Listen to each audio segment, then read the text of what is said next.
नमस्कार दोस्तों, मैं आप सभी का स्वागत करता हूं बीसीडब्ल्यू परिवार में। दोस्तों, जैसा कि हम लोग रेस टू राजगीर सीरीज में प्रैक्टिस सेट सॉल्व कर रहे हैं, आज हमारा अगला प्रैक्टिस सेट सॉल्व होगा। देखते हैं कि आपके कितने नंबर आते हैं। आप कमेंट करके जरूर बताइए और ज़्यादा से ज़्यादा लोग जुड़ते जाइए। इस वीडियो को ज़्यादा से ज़्यादा लोगों तक शेयर करिए, क्योंकि आपके भाई बंधु जो हैं वो भी आपके साथ इस परीक्षा में साथ साथ भागीदारी निभाते रहें और आपके साथ ही सेलेक्ट हों। तो आइए शुरू करते हैं बिना लेट किए हुए। देखिए, अभी रोहित सर के द्वारा ये करंट अफेयर की क्लास ऑर्गेनाइज की जा रही है। अगर आप इसको लेते हैं तो जितने भी करंट अफेयर के क्वेश्चन होंगे 110% आपको इसी सेगमेंट से देखने को मिलेंगे। तो एक बार आप जरूर प्रयास करें कि इस करंट अफेयर को देखते हुए आगे बढ़ा जाए, जिससे कि किसी भी प्रकार की का बैरियर आपको देखने को ना मिले आपके एग्जामिनेशंस के लिए। ठीक है, तो आगे चलते हैं। पहला क्वेश्चन है हमारा, which of the following which of the following lake is also known as mysterious lake, मतलब रहस्यमयी लेक के नाम से किसको जानते हैं, किसका नाम है रहस्यमयी लेक के नाम पे। तो देखिए, अगर बात करें हम रहस्यमयी लेक, तो ये है रूपकुंड लेक। रूपकुंड लेक की बात अगर करें तो ये कहाँ है? Chamoli district, Chamoli district, Uttarakhand. यहाँ पे एक त्रिशूल त्रिशूल हिल्स है। त्रिशूल हिल के पास ही है। कौन सा? ये चमोली डिस्ट्रिक्ट में ये रूपकुंड लेक। अच्छा, क्यों इसको कहा जाता है कि ये कैसा, ये मिस्टीरियस लेक है? क्योंकि यहाँ पे ना ढेर सारे मानव कंकाल देखने को मिलते हैं। क्या उन ढेर सारे अवशेष देखने को, मानव कंकाल देखने को मिल रहे हैं, जिसकी वजह से क्या कहते हैं इनको। अच्छा, एक बात और, यहाँ से ये जो फॉसिल्स मिले हैं, अगर आप इनकी कार्बन डेटिंग, मतलब कार्बन डेटिंग के थियरी की बात करें, तो यहाँ पे कुछ फॉसिल्स ऐसे हैं जो 1800 सेंचुरी, मतलब 18th सेंचुरी के हैं, कुछ 8th सेंचुरी के हैं, और कोई कुछ तो 7 से 6 सेंचुरी के बीच के हैं, 7 से 6 सेंचुरी के बीच के हैं। तो आप देख सकते हैं कि यहाँ पे ढेर सारे उनके जैसे, क्या है, उनकी इसका इनका स्कल है, बोन्स हैं, ढेर सारे अवशेष यहाँ से देखने को मिलते हैं। इसीलिए इसको क्या कहते हैं? रूपकुंड लेक के नाम से, मिस्टीरियस लेक के नाम से जानते हैं इसको। ठीक है, अब यही बात कर लेते हैं पुलिकेट लेक। पुलिकेट लेक कहाँ पे है? ये है आंध्रा, आंध्रा प्लस तमिलनाडु, तमिलनाडु के क्या है, बॉर्डर पे है, बॉर्डर पे है। अच्छा, और पुलिकट लेक के बारे में एक चीज और भी मैं आपको बता दूं। पुलिकट लेक जो है, ये यहाँ पे आंध्रा और तमिलनाडु के क्या है, बॉर्डर पे तो है। इसके साथ ही इसके कुछ और भी विशेषताएं हैं। जैसे कि अगर बात किया जाए तो ये खारे पानी की लेक है। कैसी है? मतलब खारे पानी भी नहीं है, इसको ब्रैकिस लेक क्या कह सकते हैं, ब्रैकिस वाटर लेक कह सकते हैं इसको। ठीक है, brackish water lagoon, lagoon lake, ठीक है, कहते हैं इसको। ठीक है, पुलिकट तो कहाँ है? अगर इसके इसके मतलब लोकेशन के बारे में बात की जाए तो आंध्रा और तमिलनाडु के बॉर्डर पे है। ठीक है, आगे चलते हैं। डिडवाना लेक की बात करें तो राजस्थान से रिलेटेड है। किससे? राजस्थान से रिलेटेड है। ठीक है, आगे चलते हैं अगले क्वेश्चन पे। Match the list 1 and list 2 and select the correct answer. अगर बात की जाए यहाँ पे, तो आप देखिए, देखिए उस दिन आपको कुछ आवाज़ को लेके इशू आ रहा था, सॉरी उसके लिए, क्योंकि पता नहीं चल पाया था मुझे कि ऐसी दिक्कत आ रही है। ठीक है, अभी नहीं आएगी ऐसी दिक्कत, आपको देखने को नहीं मिलेगी। मैच लिस्ट 1 एंड लिस्ट 2, अब लिस्ट को मैच करना है। फूड प्रोडक्शन की बात करें तो ये हरित क्रांति का मुद्दा था, मतलब ये ग्रीन रेवोल्यूशन का मुद्दा था, तो ये सेकंड हो जाएगा। मिल्क प्रोडक्शन प्रोडक्शन की बात करें तो ये वाइट रेवोल्यूशन था, वाइट रेवोल्यूशन था। और फिशरीज की बात करें तो ये ब्लू रेवोल्यूशन था। और वहीं अगर उर्वरक की बात करते हैं तो ये ब्राउन रेवोल्यूशन, और अगर यही पेट्रोलियम की बात होती तो वो ग्रे रेवोल्यूशन। कैसा? अगर पेट्रोलियम की बात होती तो ग्रे रेवोल्यूशन। बहुत इंपॉर्टेंट है। आइए अब देख लेते हैं कौन सा है। अगर बात करें सेकंड, पहले का सेकंड, दूसरे का फर्स्ट। सेकंड और फर्स्ट किस में है? पहले वाले में है। ठीक है, अब यहाँ पे कुछ रिवोल्यूशन है, इसके बारे में देखते हैं जल्दी जल्दी बिना लेट किए हुए। महत्वपूर्ण कृषि क्रांतियां प्राथमिकता क्षेत्र। देखिए जितनी ऐसी चीजें आपको बताई जाती हैं वो बहुत महत्वपूर्ण है, बहुत इंपॉर्टेंट है आपके पॉइंट, परीक्षा के पॉइंट ऑफ व्यू से, एग्जाम के पॉइंट ऑफ व्यू से। तो इसको मिस मत किया करिए, आप इसको पूरा देखा करिए, ठीक है। और जल्दी जल्दी इसको याद करने का प्रयास करिए कि जिससे आपको ये मगअप हो जाए एकदम, इससे कोई भी क्वेश्चन बाहर ना जाए। क्योंकि आपके 70% क्वेश्चन, देखिए 2 मिनट आपका लूंगा, 70% क्वेश्चन आपके ऐसे, मतलब ऐसे टर्मिनोलॉजी या फिर ऐसे पोर्शन से आते हैं जो आपके पढ़े हुए हैं। लेकिन बस बात यही होती है कि वहां पे आपका प्रैक्टिस 100% नहीं होता, जिसकी वजह से आपके क्वेश्चंस गलत हो जाते हैं। तो आप इस पे ध्यान देंगे, और वो 1 लाख फैक्ट वाली बात जो है, 1 लाख फैक्ट वाली जो बात है उसको भी हमेशा याद रखेंगे। तो बात कर लेते हैं ग्रीन रेवोल्यूशन की, तो फूड ग्रेन प्रोडक्शन से है। व्हाइट रेवोल्यूशन की तो मिल्क प्रोडक्शन से है। और येलो, अगर येलो रेवोल्यूशन की बात करें तो तिलहन प्रोडक्शन मतलब ऑयल सीड प्रोडक्शन से है। और अगर ब्लू रेवोल्यूशन की बात करें तो फिश प्रोडक्शन से है। सिल्वर की बात करें तो एग और पोल्ट्री प्रोडक्शन से है। रेड की बात करें तो मीट एंड टोमेटो प्रोडक्शन से है। सिल्वर फाइबर रेवोल्यूशन की बात करें तो कपास उत्पादन मतलब कॉटन प्रोडक्शन से है। और गोल्डन फाइबर की बात करें तो जूट उत्पादन, जूट प्रोडक्शन से है। वहीं गोल्डन रेवोल्यूशन की बात करें तो फ्रूट एंड वेजिटेबल्स से रिलेटेड है। और अगर ग्रे रेवोल्यूशन की बात करें तो फर्टिलाइजर, जैसे यहाँ पे देखिए मैं आपको बता देता हूँ, ग्रे और ब्राउन दोनों है, ग्रे और ब्राउन दोनों है। जब ग्रे की बात होगी, जब ग्रे की बात होगी तो पेट्रोलियम आएगा, ठीक है, पेट्रोलियम आएगा। और जब ब्राउन की बात आएगी तब क्या आएगा, फर्टिलाइजर। फर्टिलाइजर एकदम कंफर्म रखिएगा यहाँ पे। अगर यहाँ पे कंफ्यूजन है तो मैं इसको हटा देता हूँ यहाँ से, अगर इससे कंफ्यूजन हो रही है। और राउंड रेवोल्यूशन की बात करें तो पोटैटो प्रोडक्शन से है, ठीक है। आगे चलते हैं। अब करनाल बंट की बात कर लें। करनाल बंट किससे रिलेटेड, क्या है, डिसीज है करनाल बंट। करनाल बंट किससे रिलेटेड है, ये है गेहूं, गेहूं के उत्पादन से, गेहूं के सॉरी गेहूं के फसल से। अब गेहूं के फसल से कैसा है, ये पत्तियों पे एक फंगस आता है जिसकी वजह से ये क्या होता है, करनाल बंट रोग हो जाता है। और ऐसे में क्या होता है, प्रकाश संश्लेषण प्रॉपर नहीं हो पाता, जिसकी वजह से गेहूं की फसल खराब हो जाती है।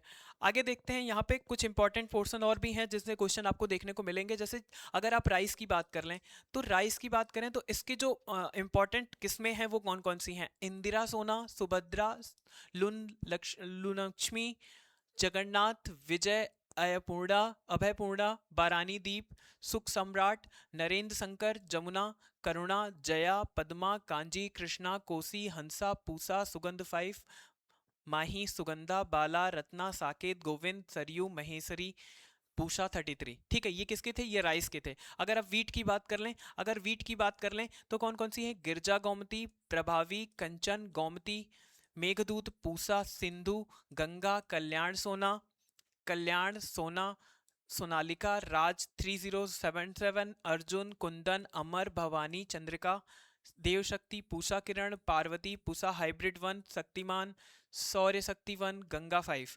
ये जो सबसे इंपॉर्टेंट इसमें कौन सा है, वीट ही है सबसे इंपॉर्टेंट। इनसे क्वेश्चन अक्सर देखने को मिल जाते हैं, ठीक है, 5 स्टार लगाइएगा। और अगर मेज की बात करें, मक्के की बात करें तो विवेक, मक्का 11, गिरजा, पूसा अर्ली, डेक्कन 101, गंगा 11, प्रताप मक्का 1। ठीक है, ये इंपॉर्टेंट किस्में हैं, इनसे क्वेश्चन देखने को मिल सकते हैं, ठीक है। आगे चलते हैं। अगला क्वेश्चन है हमारा, where is the great Victoria desert located. अब ग्रेट विक्टोरिया अगर डिजर्ट की बात करें तो ये कहाँ से रिलेटेड है, ये कहाँ से रिलेटेड है, ये है ऑस्ट्रेलिया से। कहाँ से रिलेटेड है, ऑस्ट्रेलिया से। ऑस्ट्रेलिया से जल्दी से देखते हैं, एक लिस्ट आपके सामने लिस्ट है, इसको देख लेते हैं हम। अंटार्कटिका डिजर्ट की बात करें तो अंटार्कटिका ये इंपॉर्टेंट नहीं है। आर्कटिक भी इंपॉर्टेंट नहीं। सहारा की बात करें तो नॉर्दर्न अमेरिका, ठीक है, नॉर्दर्न अमेरिका। और वहीं अगर बात कर लें, हॉर्न ऑफ अफ्रीका है, क्या है, horn of Africa,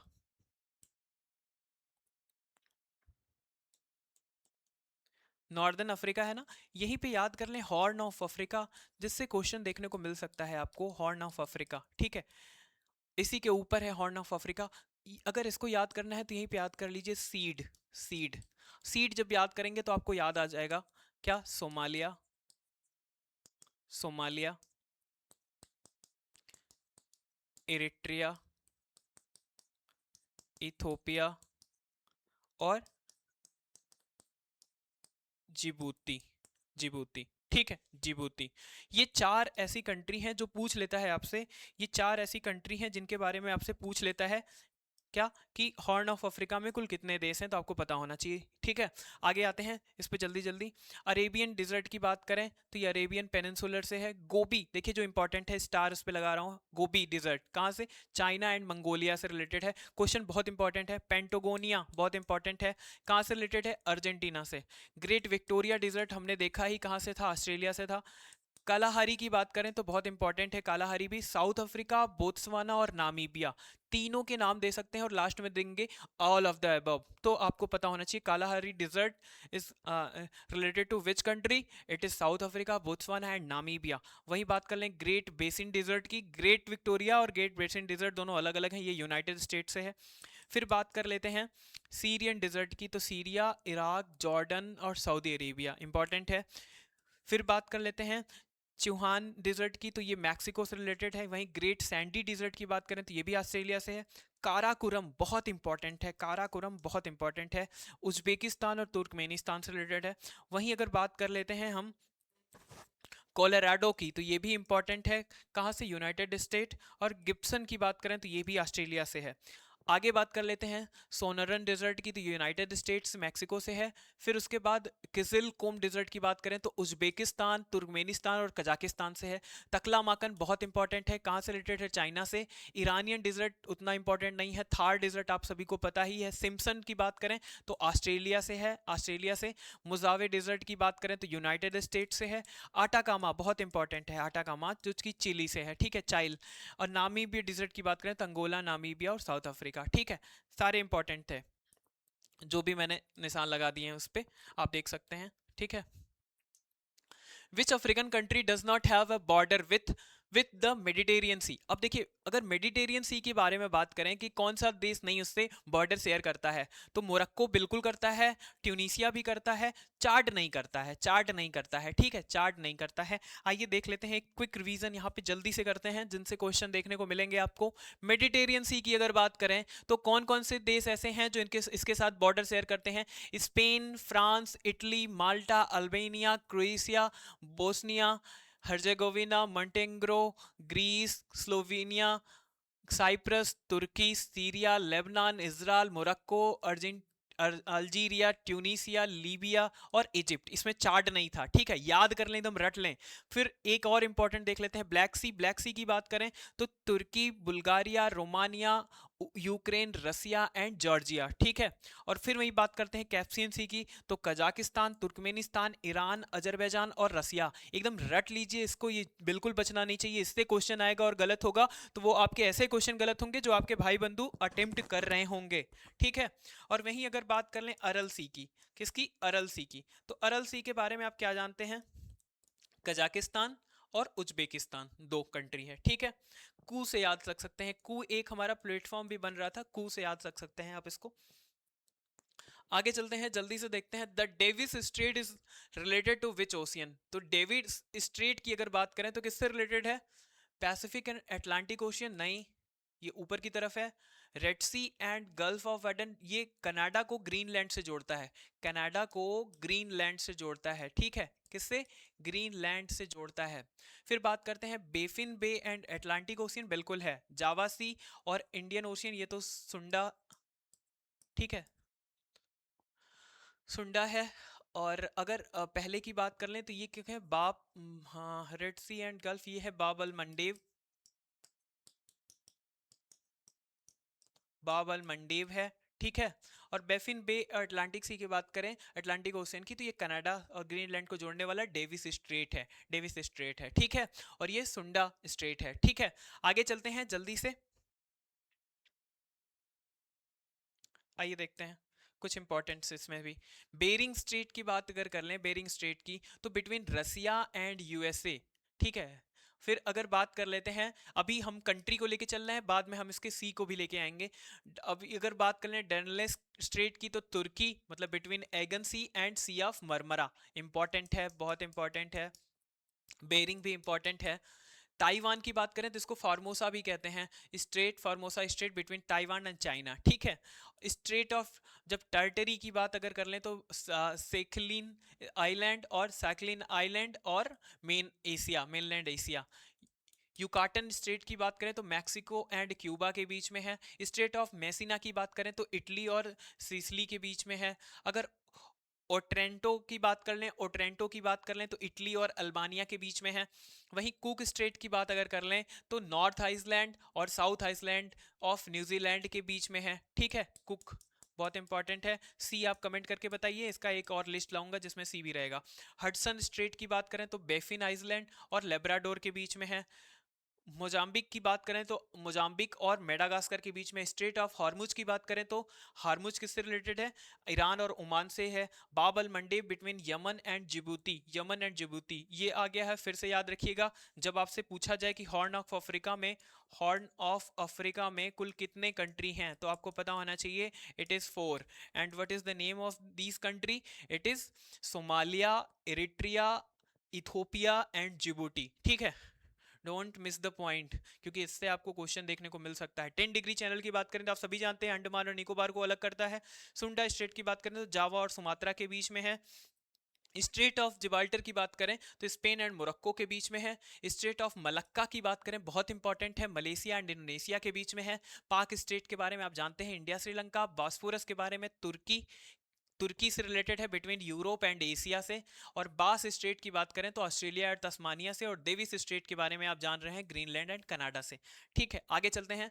on what is the law of demand based? देखिए, जब बात करते हैं लॉ ऑफ डिमांड बेस्ड की तो मांग की कीमत किस पे निर्भर करती है? कंज्यूमर प्रेफरेंस से, सेलर प्रेफरेंस से, सप्लायर प्रायोरिटी से, या नन ऑफ दीज? तो ये किस पे डिपेंड करती है? कंज्यूमर प्रेफरेंस से, उपभोक्ता के पसंद पे। यहीं पे एक छोटा सा आपको मैं एक फिगर बता देता हूं, बहुत इंपॉर्टेंट है, आप इसको देखिए। जैसे अगर बात कर लें, ये है प्राइस और ये है सप्लाईज, डिमांड, ये है डिमांड। ठीक है, या प्रोडक्ट के बारे में डिमांड है। देखिए, अगर बात कर लें हम, अगर हम प्राइस बढ़ाते हैं तो डिमांड घटती है, अगर हम प्राइस बढ़ाते हैं तो डिमांड घटती है। मतलब अगर प्राइस बढ़ती जाएगी तो डिमांड घटती जाएगी। और अगर वहीं सप्लाई की बात कर लें, अगर सप्लाई की बात कर लें, डिमांड एंड सप्लाई की, तो प्राइस बढ़ेगी तो सप्लाई भी बढ़ेगी, प्राइस बढ़ेगी तो सप्लाई बढ़ेगी। और इसी को क्या कहते हैं? Price equilibrium, price demand and supply equilibrium, इसको कहते हैं इक्विलिब्रियम। ठीक है, price demand and supply equilibrium, ठीक है, इसको कहते हैं। मतलब ये एक ऐसा पॉइंट है जहां पे क्या होता है, इस जगह पे जो डिमांड है और जो सप्लाई है वो दोनों इक्वल हो जाती है लगभग। तो यही वो पॉइंट है जहाँ पे दाम बहुत ज़्यादा भी ना हो, कम भी ना हो, जहाँ पे सप्लाई बहुत ज़्यादा भी ना हो, कम भी ना हो, डिमांड बहुत ज़्यादा भी ना हो, कम भी ना हो। तो ये होता है। और अगर ये सब किस पे निर्भर करता है? ये निर्भर करता है क्या कंज्यूमर प्रेफरेंस से। हालांकि कुछ ऐसे भी गुड्स होते हैं जो बहुत इंपॉर्टेंट होते हैं, क्या उनके नाम क्या है? आप कमेंट करके बताइए उनके नाम क्या है, जो दाम बढ़ने के बाद भी लोग खरीदते हैं और घटने के बाद भी। Who did the first assessment of national income in India? Who did the first assessment of national income in India? तो देखिए, अगर बात करें तो Dadabhai Naoroji, grand old man of India, नाम भी आप जानते रहे, grand old man of India कौन है?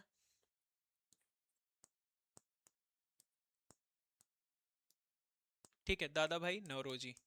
जब भी इनकी बात की जाए, आपको वो poverty and un British rule जरूर याद आना चाहिए। अगर आप उसको भूल जाएंगे तो क्या होगा, दिक्कत हो जाएगी। तो वो आपको जरूर याद होना चाहिए। ठीक है, कौन सा? अगर इनके बुक का नाम क्या था?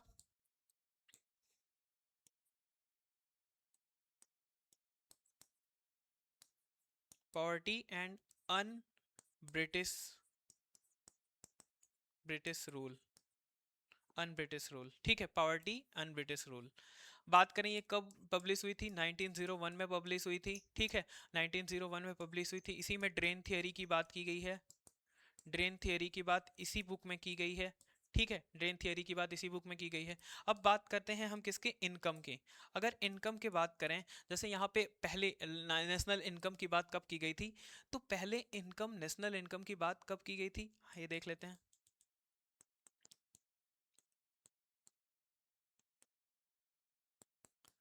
नेशनल इनकम की बात सबसे पहले की गई थी 1867 एंड 68 में सबसे पहले की गई थी, और कितना किया गया था ये बताया गया था कि ये लगभग कितना है, 20 रुपीज, 20 रुपीज, ठीक है। अब यही एक और चीज याद कर लें आप, यही एक और चीज याद कर लें आप सभी। एक थे आर के वी के राव साहब, उन्होंने कितना किया था, उन्होंने 1930 और 32 के आसपास किया था, और उन्होंने 62 रुपीज बताई थी। कितनी बताई थी, 62 रुपीज, ठीक है। इसको याद रखेंगे आप सभी। तो यहाँ पे क्या हो जाएगा, यहाँ पे हो जाएगा बी ऑप्शन सही हो जाएगा। आगे चलते हैं। When was the first economic reform policy started in India? तो when was the first economic reform, कब हुआ था पहला इकोनॉमिक रिफॉर्म? तो देखिए, इसको जाना जाता है नरसिम्हा सिंह राव, इसको कहते हैं सिंह राव रिफॉर्म। क्या कहते हैं,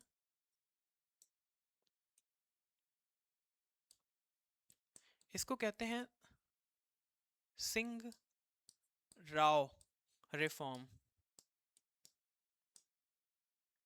क्या हुआ था, जो बैलेंस शीट थी, ठीक है, balance of payment, balance of payment मतलब जो व्यापार, विदेशों से जो व्यापार हो रहा था, वहां पे क्या होने लगा, वहां पे घाटा होने लगा था, घाटा होने लगा था, मतलब इंपोर्ट ज्यादा हो रहा था और एक्सपोर्ट बहुत कम हो रहा था। ऐसी कंडीशन में क्या था, ऐसी कंडीशन में 24 जुलाई 1991 में नरसिम्हा राव जी की सरकार थी, नरसिम्हा राव जी प्रधानमंत्री थे, और मनमोहन सिंह जी कौन थे, वित्त मंत्री थे उस टाइम, इसीलिए इसको सिंह राव रिफॉर्म के बारे में भी जानते हैं।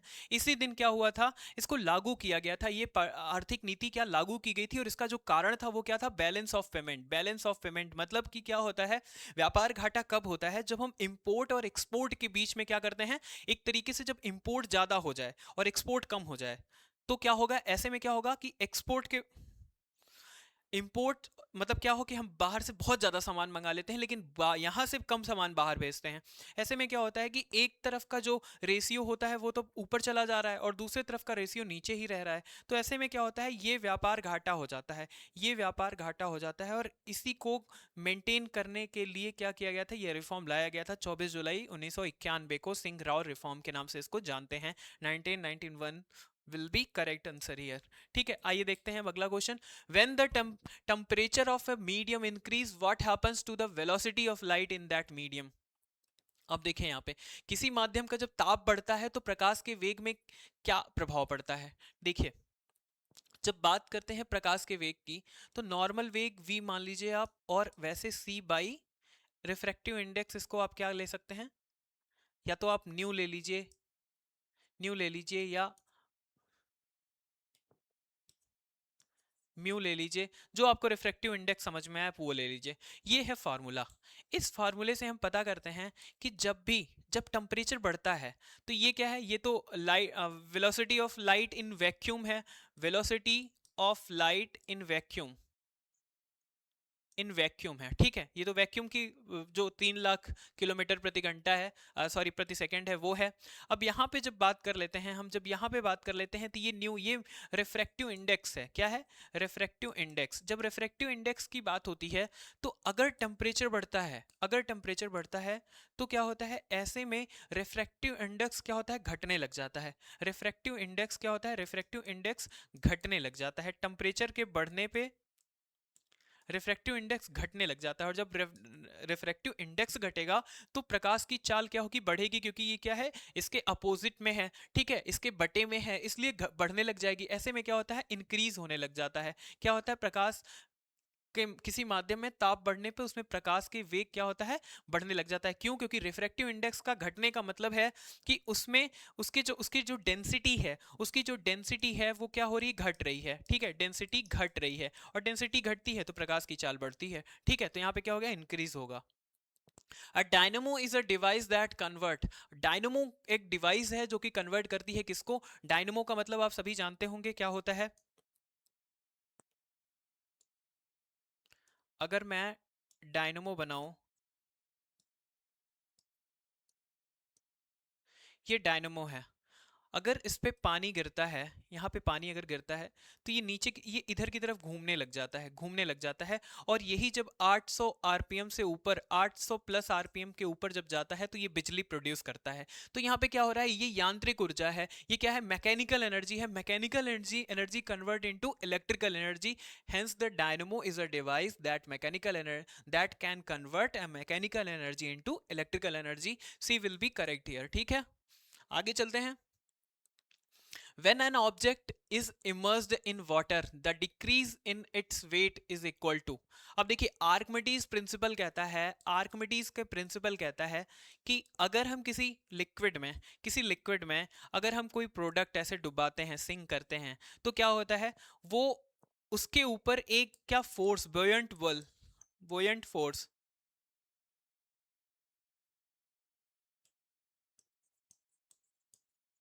बोयंट फोर्स उस पर क्या होता है, अप्लाई हो जाता है। और वो कितना होता है, वो उतना ही होता है जितना जितना वो प्रोडक्ट अपने द्वारा पानी, उतने दूर दूर के लिक्विड, पानी या द्रव के उतने दूर के लिक्विड को हटा पाता है। उसी को क्या कहते हैं, उतने वेट के बराबर ब्यूएंट फोर्स उस पे लग रहा होता है, ऊपर की तरफ, ऊपर की तरफ। ठीक है, तो आर्किमिडीज प्रिंसिपल के हिसाब से ही यहाँ बात करेंगे हम। वॉल्यूम ऑफ डिस्प्लेस्ड लिक्विड, मतलब विस्तावित द्रव का आयतन, नहीं आयतन पे बात नहीं होती है, यहाँ पे वेट पे बात होती है। Weight of the displaced liquid, बिल्कुल ये सही बात है। बाह्य दाब कुछ नहीं, प्रतिकाई क्षेत्रफल कुछ नहीं। ठीक है, आगे चलते हैं। What is the SI unit of surface tension. अगर एसआई यूनिट की बात करें सरफेस टेंशन के पृष्ठ तनाव की, तो ये क्या हो जाएगा, ये होता है पृष्ठ तनाव का मतलब होता है कि अगर ये कोई लिक्विड है, तो इस पे खाली 2D की बात हो रही है, 3D की बात नहीं हो रही है, खाली इस पृष्ठ की बात हो रही है। तो इस पृष्ठ पे क्या होगा, इस पृष्ठ पे फिगर नहीं सही होगा तो समझ में नहीं आएगा। ठीक है, आप समझिए कि पूरे ग्लास की बात नहीं हो रही है, ये ऊपर की खाली इसी पे बात हो रही है। ठीक है, इसी पे सरफेस टेंशन की बात हो रही है कि इस पे कैसा है। तो जब इसकी बात होती है तो ये 2D की बात होगी, तो यहाँ न्यूटन प्रति मीटर आ जाएगा, क्या आएगा, पर मीटर। ठीक है, प्रति वर्ग मीटर की बात अगर होती तो वो दाब होता, क्या होता है, दाब। और दाब में क्या होता है, इस सरफेस टेंशन पे ऊपर से कोई फोर्स लगा होता है, तब वो दाब की बात होती है। मतलब क्या होता है, न्यूटन प्रति वर्ग किलोमीटर, मतलब न्यूटन पर मीटर स्क्वायर, मतलब पास्कल, इसी को पास्कल कहते हैं। क्या कहते हैं, पास्कल। ठीक है, और न्यूटन किसकी यूनिट होती है, तो फोर्स की होती है, आप सभी को पता है। ठीक है, आगे चलते हैं। Which of the following is not an ore of phosphorus. Fluorapatite बिल्कुल है, फास्फोराइट ये भी है, और क्लोरोएपेटाइट ये भी है। ये तीनों क्या है, फास्फोरस के अयस्क हैं, लेकिन ग्रेनाइट नहीं है। ग्रेनाइट किसका है, कमेंट करके बताइए, कमेंट करके बताइए ग्रेनाइट किसका अयस्क है। ठीक है, The ability of chemical elements to combine with other element is determined by। रासायनिक तत्वों की संयोजन क्षमता किससे निर्धारित होती है। रासायनिक जो तत्व हैं, एलिमेंट हैं, उनकी जो संयोजन क्षमता, मतलब कि उनकी जो केमिकल एलिमेंट्स के जो कंबाइंड होने के जो बिहेवियर हैं, वो किसके द्वारा, ability of chemical elements to combine, ये किसके द्वारा निर्धारित होता है, उनमें कितने इलेक्ट्रॉन हैं। जैसे कि अगर हम बात कर लें, यहाँ पे एक छोटा एग्जाम्पल, यहाँ पे थियरी की बात करेंगे तो बहुत लंबा हो जाएगा, सीधे एग्जाम्पल की बात कर लेते हैं। मान लीजिए Na और Cl। जब Na की बात करते हैं तो यहाँ पे क्या हो जाता है, क्लोरीन की बात करें तो हो जाएगा 2, 8 और 7। ठीक है, ये हो गया क्लोरीन। तो इस पे क्या आ जाता है, इसमें माइनस आ जाता है क्योंकि एक इलेक्ट्रॉन कम है। और सोडियम पे एक प्लस आ जाता है। जब एक प्लस आ जाता है तो क्या हो जाता है,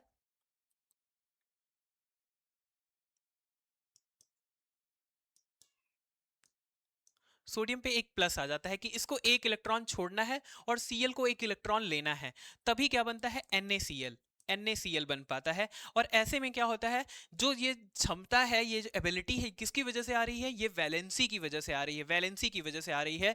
मतलब कि कॉन्फ़िगरेशन में कितने इलेक्ट्रॉन उसके आउटर मोस्ट में हैं, कितने बाद में हैं। जैसे अगर कॉन्फ़िगरेशन की बात करें तो कुछ ऐसा होता है, 2, 8, 8, 18 ऐसे कुछ होते हैं, भरे जाते हैं। तो इसमें क्या होता है, लास्ट वाले जो सेल है उसमें कितने इलेक्ट्रॉन्स हैं, वैलेंसी कितनी है उसकी, मतलब कितने इलेक्ट्रॉन उसको चाहिए या उसको निकालने हैं अपने अंदर से दूसरे तत्व को देने के लिए, उस पर निर्भर करता है, वो है valency. Which of the following mixture is used for welding? जब वेल्डिंग की बात करें तो ये किस पे मतलब किससे रिलेटेड है? Iron oxide and aluminium, calcium oxide and iron, iron oxide and chlorine, calcium oxide and aluminium. ये डिपेंड करता है आयरन ऑक्साइड एंड एल्यूमिनियम पे। किस पे? आयरन ऑक्साइड प्लस एल्यूमिनियम, इस पे डिपेंड करता है, ठीक है, इस पे डिपेंड करता है। इसी से क्या होता है, फिर लास्ट में क्या हो जाता है, Al2O3 बन जाएगा और Fe हो जाएगा, ठीक है। कहने का मतलब है कि जो हम वेल्डिंग करते हैं उसमें आयरन ऑक्साइड और एल्यूमिनियम की बात होती है, ठीक है। जो वेल्डिंग होती है वो कितने टाइप की, रेजिस्टेंस वेल्डिंग भी एक होती है, कैसे होती है कमेंट करके बताइए, ठीक है। Pension fund regulatory and development authority was established in which year? देखिए, अगर यहाँ पे एस्टेब्लिश्ड की बात करें, स्थापना की बात करें, तो स्थापना कब हुई थी इसकी? 3 अगस्त 2003 में। कब हुई थी? 3 अगस्त 2003 में हुई थी। लेकिन अगर कभी आपसे पूछे कि इसको इसकी पावर कब मिली थी, इसको इसकी पावर कब मिली थी, पूरी पावर कब मिली थी? 2013 में। 2013 में पूरी पावर इसको मिली थी। फेबरी 1 ऑफ फेब, यहाँ पे लिख सकते हैं 1 ऑफ फेब 2013 में इसको पूरी तरीके से स्टैचुरी वैधानिक संस्थान घोषित कर दिया गया था। क्या? स्टैचुरी बॉडी, वैधानिक संस्थान, इसको वैधानिक ऑर्गेनाइजेशन क्या कर दिया गया था, घोषित कर दिया गया था। लेकिन इसकी स्थापना 3 अगस्त 2003 को ही हो गई थी। बी वाला विकल्प यहाँ पे सही है।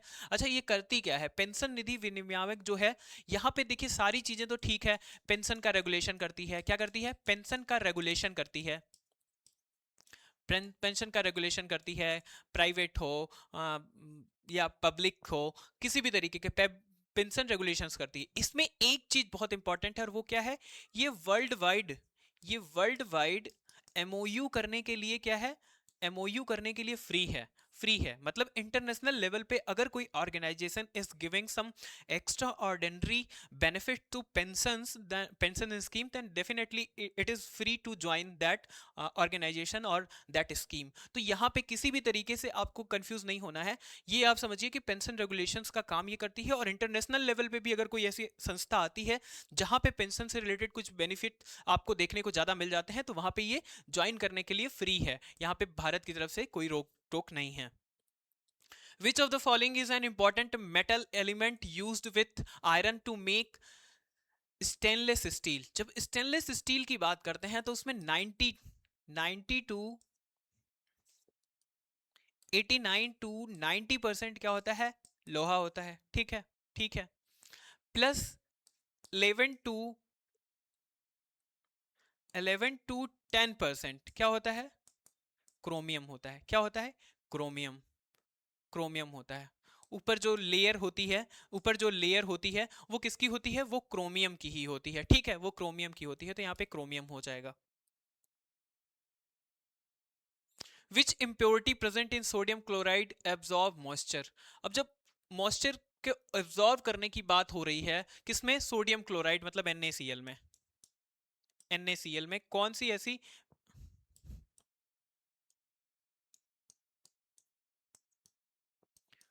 कौन सी ऐसी अशुद्धि है, मतलब कौन सा ऐसा इम्प्योरिटी है जिसकी वजह से क्या होता है? मॉइस्चर को एब्जॉर्ब किया जाता है। Potassium chloride, magnesium chloride, calcium chloride या सोडियम सल्फेट? तो देखिए यहाँ पे जब बात करें तो मैग्नीशियम क्लोराइड और कैल्शियम क्लोराइड दोनों ऑप्शन यहाँ पे हैं, ठीक है, दोनों ऑप्शन यहाँ पे हैं। लेकिन कैल्शियम क्लोराइड और मैग्नीशियम क्लोराइड में मैग्नीशियम क्लोराइड ज्यादा क्या करता है? ज्यादा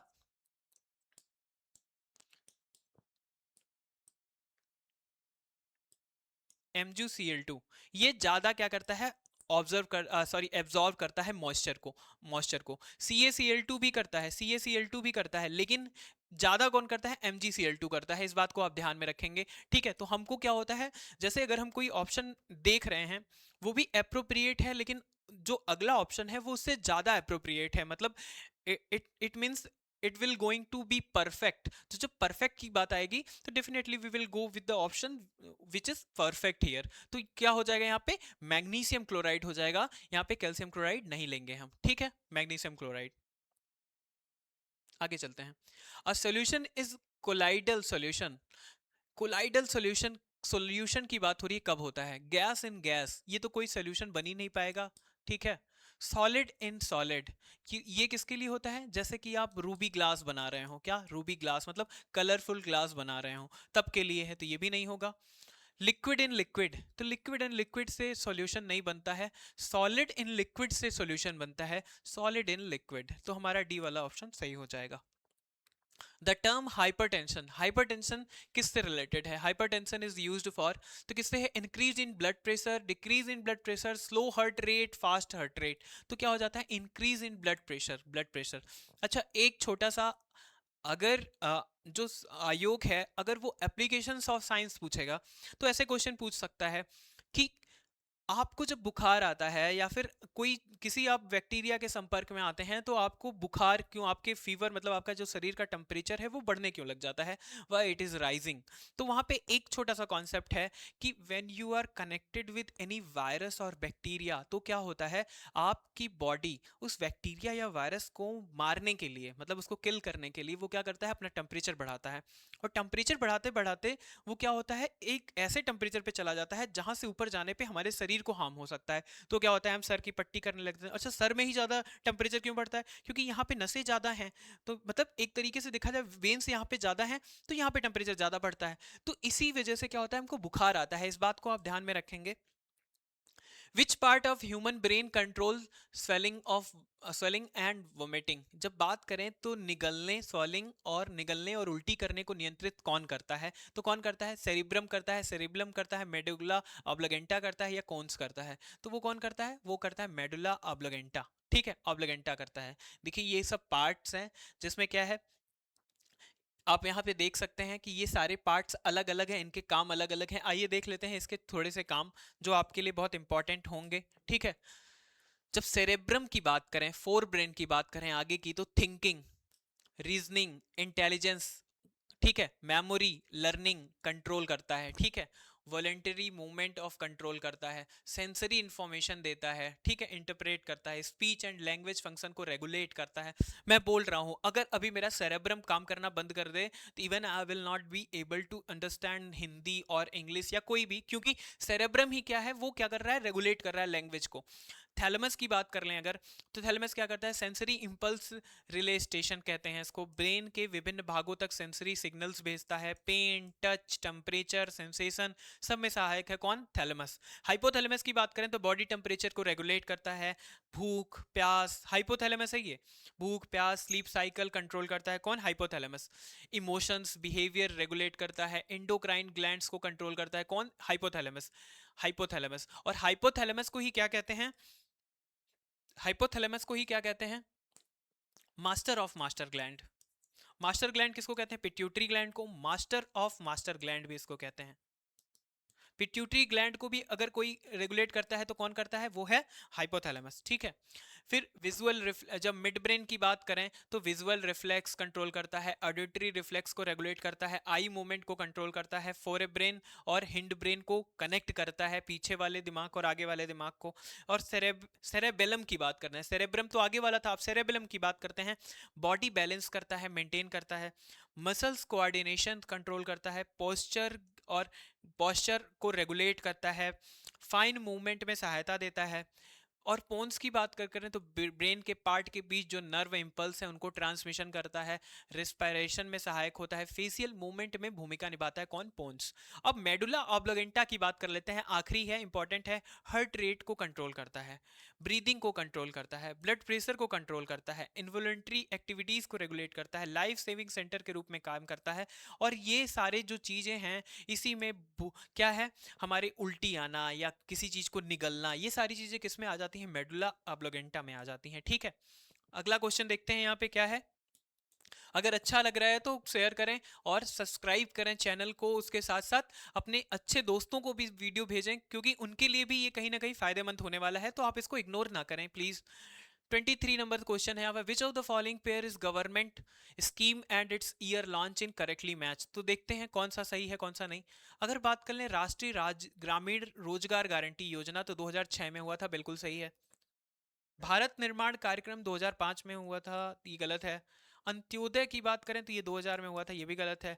और स्वर्ण जयंती रोजगार योजना की बात करें तो 1997 में था। शहरी की बात हो रही है, ग्रामीण 99 में था, लेकिन ये अगर शहरी की बात करें तो ये कब था, 1997 में था। ठीक है, आइए इसकी लिस्ट देख लेते हैं जो कि इंपॉर्टेंट है एग्जामिनेशन के पॉइंट ऑफ व्यू से। योजना का नाम और प्रारंभ वर्ष: राष्ट्रीय ग्रामीण रोजगार गारंटी योजना 2006, भारत निर्माण कार्यक्रम 2005, अंत्योदय योजना 2000, जनश्री बीमा योजना 2000, प्रधानमंत्री ग्रामोदय योजना 2000, अन्नपूर्णा योजना 2000, जवाहर ग्राम समृद्धि योजना 1999, स्वर्ण जयंती ग्राम स्वरोजगार योजना 1999, स्वर्ण जयंती शहरी रोजगार योजना 97, रोजगार आश्वासन योजना 1993, प्रधानमंत्री रोजगार योजना 1993, इंदिरा गांधी आवास योजना 1985। ठीक है, अब देखते हैं 24th नंबर क्वेश्चन यहाँ पे क्या है। ये क्वेश्चन है, which of the following pair is central government scheme and their date of implementation is correctly match. देखते हैं, प्रधानमंत्री किसान सम्मान निधि योजना 24 फरवरी 2019, कुसुम योजना 8 मार्च 2018, और है इलेक्शन बॉन्ड स्कीम 2 जनवरी 2019 नहीं, और ऑल ऑफ द अबव नहीं। केवल प्रधानमंत्री किसान सम्मान निधि योजना 24 मार्च 2019 से रिलेटेड है। आइए इसकी भी लिस्ट देख लेते हैं, बहुत इंपॉर्टेंट है, don't miss the list here. अगर बात करें जलमार्ग, देखिए जो 2015 के बाद की वो हैं स्कीम्स, उनसे क्वेश्चन सीधे डायरेक्ट बनने के चांसेस हैं। 15-16 तो बहुत इंपॉर्टेंट है क्योंकि 10 साल पूरे हो गए हैं। जलमार्ग विकास परियोजना की बात करें तो 3 जनवरी 2018, राष्ट्रीय पोषण मिशन की बात करें तो 8 मार्च 2018, प्रधानमंत्री मातृ वंदन योजना की बात करें तो 1 जनवरी 2017, प्रवासी कौशल विकास योजना की बात करें तो 8 जनवरी 2017, प्रधानमंत्री वय वंदन योजना की बात करें तो 21 जुलाई 2017। अच्छा एक बात और, अभी जो सरकार है उसके हिसाब से सरकार के फेवर के क्वेश्चंस भी आ सकते हैं, तो मतलब जो 2014 के बाद 15 से हुए हैं वो बहुत इंपॉर्टेंट हो जाते हैं, याद रखें आप इनको। Startup India most important question 16 जनवरी 2016, ई नेशनल एग्रीकल्चर मार्केट ई नाम 14 अप्रैल 2016, प्रधानमंत्री उज्ज्वला योजना 1 मई 2016, प्रधानमंत्री रोजगार प्रोत्साहन योजना 9 अगस्त 2016, प्रधानमंत्री युवा योजना 9 नवंबर 2016, सुकन्या समृद्धि योजना 22 जनवरी 2015, प्रधानमंत्री मुद्रा योजना 8 अप्रैल 2015, अटल पेंशन योजना 9 मई 2015, प्रधानमंत्री कौशल विकास योजना 15 जुलाई 2015, प्रधानमंत्री किसान सम्मान निधि 24 फरवरी 2019, फिर कुसुम योजना 8 मार्च 2019, 8 मार्च 2019। ठीक है, यहाँ पे 18 दिया था, यहाँ पे 19 होना चाहिए था। ठीक है, अब देखते हैं अगला क्वेश्चन क्या है। Which of the following is not a plant of Malvaceae family. Cotton Malvaceae family का है, भिंडी भी है और गुड़हल भी है। अगर कोई नहीं है तो वो है सरसों, सरफेरी। ठीक है, सरफेरी फैमिली का ही ये हो जाता है, ये पौधा है कौन सा, सरसों, तो ये नहीं होगा यहाँ पे। ठीक है, आगे चलते हैं। Who among the following was the founder of the Lodi dynasty. जब लोधी डायनेस्टी की बात करें तो इसके फाउंडर कौन थे, इसके फाउंडर थे बहलोल लोधी। बहलोल लोधी कब से, अगर बात करें आप 1451 से 1489 तक इन्होंने शासन किया था। ठीक है, शासन किया था। अच्छा, पूछा भी जाता है कि सबसे ज़्यादा शासन करने वाले सल्तनत सल्तनत अगर आप बात करें दिल्ली में जो सल्तनत काल था उसमें सबसे ज़्यादा शासन करने वाले राजा कौन थे, तो वो कौन थे, जो संस्थापक है बहलोल लोधी, इन्होंने ही सबसे ज़्यादा क्या किया था, शासन किया था 1451 से लेके 1489 तक। तो ये बहुत इंपॉर्टेंट हो जाता है एक तरीके से आप देखें तो यहाँ पे क्या है, 38 ईयर हो जा रहा है। ठीक है, कितना हो जा रहा है, 38 ईयर हो जा रहा है, तो बहुत इंपॉर्टेंट है। इब्राहिम लोदी वो थे, इब्राहिम लोदी वो थे जो बाबर से इनका युद्ध हुआ था। कब हुआ था, पानीपत के प्रथम युद्ध में। प्रथम युद्ध कब हुआ था, 1526 में हुआ था, और ये हार गए थे। ठीक है, हार गए थे। ठीक है, और इनको माना जाता है कि ये बहुत ही क्या थे, जैसे अपने लिबरल बिल्कुल भी नहीं थे, ये लिबरल बिल्कुल भी नहीं थे। ठीक है, तो ये इस तरीके से देखा जाए तो इब्राहिम लोदी का जो काल था वो 1526 के बाद खत्म हो गया था, और बहलोल लोदी इसके संस्थापक थे। आगे आते हैं, match the list 1 and list 2 क्या है। अब यहाँ पे बताना है कि ये है राजवंश, ये है राजवंश। ठीक है, राजवंश, और ये क्या है, लोकेशंस, कहां से रिलेटेड हैं ये राजवंश। आइए देखते हैं, पेशवा, भोसले, होलकर और गायकवाड़। गायकवाड़ जो हैं वो बड़ौदा से रिलेटेड हैं, बड़ौदा से। अभी भी इनकी क्या है, गायकवाड़ की अभी भी, गायकवाड़ राजवंश की आज भी हवेली आपको वैसे ही देखने को मिलेगी। आप कभी बड़ौदा जाते हैं तो आप जरूर जाइएगा। आप वो हजारों करोड़ का क्या होता है वो टर्नओवर है, मतलब करोड़ों का वो टर्नओवर है केवल महल से ही। वहाँ पे ढेर सारी सुविधाएं आपको देखने को मिलेंगी। होलकर की बात करें तो इंदौर से रिलेटेड है, भोसले नागपुर से और पेशवा पुणे से। तो 1 2 3 4 will be correct here. In the name of which god did the Vijayanagar kings rule. देखिए विजयनगर किंग्स जो थे ये शिव के उपासक थे। हजारा मंदिर, हजारा राम टेम्पल, ठीक है, विट्ठल टेम्पल, ठीक है, विट्ठल टेम्पल। ये सब कहाँ से रिलेटेड है, ये सब रिलेटेड है विजयनगर किंग्स से, विजयनगर किंग्स से। विजयनगर किंग्स की जब बात आती है तो इसमें चार साम्राज्य थे, चार साम्राज्य थे एक तरीके से। आप ऐसे चार क्रम थे, ऐसे याद रखिए आप। तुलुव सल्लूव, ठीक है, तुलुव सल्लूव और अराविडू। ये बहुत इंपॉर्टेंट है, इसको आप एकदम याद रखेंगे, इसमें कोई भी कंफ्यूजन नहीं होना चाहिए आपको। स्टार्ट करें तो हरिहर और बुक्का। देखिए एक छोटी सी कहानी, हरिहर एंड बुक्का दो भाई थे। इन्होंने ही क्या किया था, विजयनगर साम्राज्य की नींव रखी थी। अच्छा, ऐसा कहा जाता है कि उस समय जो तुगलक वंश के राजा थे, मोहम्मद बिन तुगलक, उन्होंने क्या किया था, हरिहर और बुक्का को अपने यहाँ बुला के इनका धर्म धर्म परिवर्तन करने का प्रयास किया था इस्लाम धर्म में, जो कि बाद में इन्होंने उसको छोड़ भी दिया। हालांकि परिवर्तित हो गए थे लेकिन बाद में इन्होंने छोड़ दिया। ये एक किंवदंती कहानी है, कितनी सही कितनी गलत मुझे नहीं पता है, ठीक है। तो फिर वहां से ही विजयनगर साम्राज्य की क्या नींव रखी गई, कब से, ये 1336 से नींव रखी गई। और कब तक ये चला, ये 1650 के आसपास तक चला था पूरा, ठीक है। 1600 1336 से लेके 1650 के आसपास तक चला था।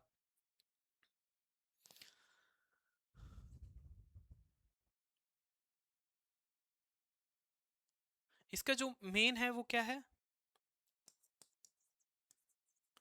तुलु, सुलु, अरविडु। ये तीनों बहुत इंपॉर्टेंट है। इनका क्रम ऐसे ही है, अगर कभी भी लगाने को आ जाए तो आपको पता होना चाहिए कि इसका क्रम यही है, ठीक है। आगे चलते हैं। कृष्ण, यहाँ पे क्वेश्चन ये है कि ये विरूपाक्ष, शिव जी को विरूपाक्ष नाम से जाना जाता है। तो क्या शिव उपासक थे और इसी नाम से ये क्या करते थे। हालांकि मतलब मतलब कि वैष्णव और शैव में ये कोई बहुत अंतर नहीं मानते थे, लेकिन वैष्णव और शैव शैव में इन्होंने जो नाम अपनाया था वो क्या था, विरूपाक्ष था। विरूपाक्ष नाम से इन्होंने किया था, ठीक है। आगे चलते हैं। In whose court did the foreign traveller Deimachus come. Deimachus Bindusara के समय आए थे। कब आए थे, बिंदुसार। ये अंतियोकस एक राजा थे, अंतियोकस, सीरियाई राजा, सीरिया के राजा थे। कहाँ के, सीरिया के, सीरियाई नरेश थे अंतियोकस। उन्हीं का राजदूत था डाइमेकस। वो बिंदुसार के समय क्या हुआ था, भारत आया था। और जब आप सेट 1 देखेंगे, 2 देखेंगे, तो वहां पे मैंने बहुत अच्छे से बताया है इन चीज़ों को, आप देख सकते हैं। बार बार एक चीज़ को रिपीट करना अच्छा नहीं होता है। Which of the following crop state pair is correctly match based on share in all India production. अब देखिए हिस्सेदारी का मतलब मैक्सिमम, मैक्सिमम पार्टिसिपेशन की बात यहाँ पे हो रही है, मैक्सिमम पार्टिसिपेशन की बात यहाँ पे हो रही है। अगर इसकी बात करें तो ग्राउंड नट राजस्थान से नहीं है, ग्राउंड नट गुजरात से है, सोयाबीन मध्य प्रदेश से है, सनफ्लावर आंध्र प्रदेश से नहीं है, राइस उड़ीसा से नहीं है, पश्चिम बंगाल से है, वेस्ट बंगाल से है, ठीक है, वेस्ट बंगाल से है, याद रखेंगे। आइए देख लेते हैं एक लिस्ट। जब राइस की बात करें तो मैंने क्या बताया आपको, वेस्ट बंगाल, वेस्ट बंगाल। वीट की बात, गेहूं की बात करें तो उत्तर प्रदेश 31.19, ठीक है, 19। मेज की बात करें, मक्का की बात करें तो कर्नाटक 15.16। जब बात करें मोटे अनाज की तो क्या है, राजस्थान है मोटे अनाज में 14.21%। पल्स दाल की बात करें तो Madhya Pradesh. Total food grain की बात करें तो उत्तर प्रदेश 18.14। ग्राउंड नट की बात करें तो गुजरात। रेपसीड सरसों की बात कर लें तो राजस्थान 43.3%, 43%। और सोयाबीन की बात करें तो मध्य प्रदेश 41.89%। सनफ्लावर की बात करें तो कर्नाटक। टोटल ऑयल सीड की बात करें तो राजस्थान 23.61। और शुगर केन की बात करें तो उत्तर प्रदेश 47.62%। तो ये है टोटल क्या लिस्ट, और ये कब की है, ये 2023-24 की लिस्ट है, 23-24 की लिस्ट है, इसलिए कंफ्यूज मत होइए आप सभी। अभी जब मैं कराने लग जाऊंगा तो लास्ट तक मैं एक ऐसा भी लाऊंगा जिसमें आपको 25-26 तक, सॉरी 24-25 तक या 25 के लास्ट तक का भी लेके आऊंगा, तो आप कंफ्यूज नहीं होंगे। विच of the following RBI policy rate is correctly match with its percentage. आइए देख लेते हैं, जल्दी से देखते हैं इसके परसेंटेज के बारे में। आपको आवाज तो अच्छी आ रही होगी, उम्मीद है मुझे, क्योंकि थोड़ी थोड़ी दिक्कतें हो जाती हैं आवाज को लेके। निम्नलिखित में से कौन सी आरबीआई मौद्रिक नीति उसकी प्रतिशत दर के साथ सही सुमेलित है। आइए देख लेते हैं।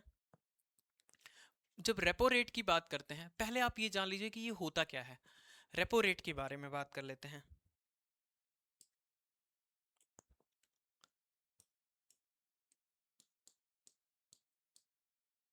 Repo rate, reverse repo rate. जब बैंक आरबीआई से पैसा लेती है शॉर्ट टर्म के लिए, कब, शॉर्ट टर्म के लिए, तो उसको क्या कहते हैं, रेपो रेट कहते हैं। रिवर्स रेपो रेट क्या होता है, जब बैंक अपने एक्सेस अमाउंट को बैंक को दे, आरबीआई को देती है पैसा रखने के लिए शॉर्ट टर्म के लिए, कब, शॉर्ट टर्म के लिए, इसको क्या कहते हैं, ये रिवर्स रेपो रेट है। अब यही बात कर लें अगर एसएलआर और सीआरआर की, एसएलआर और सीआरआर। एसएलआर वो है जो कि बैंक अपने पास रखती है, क्या करती है बैंक,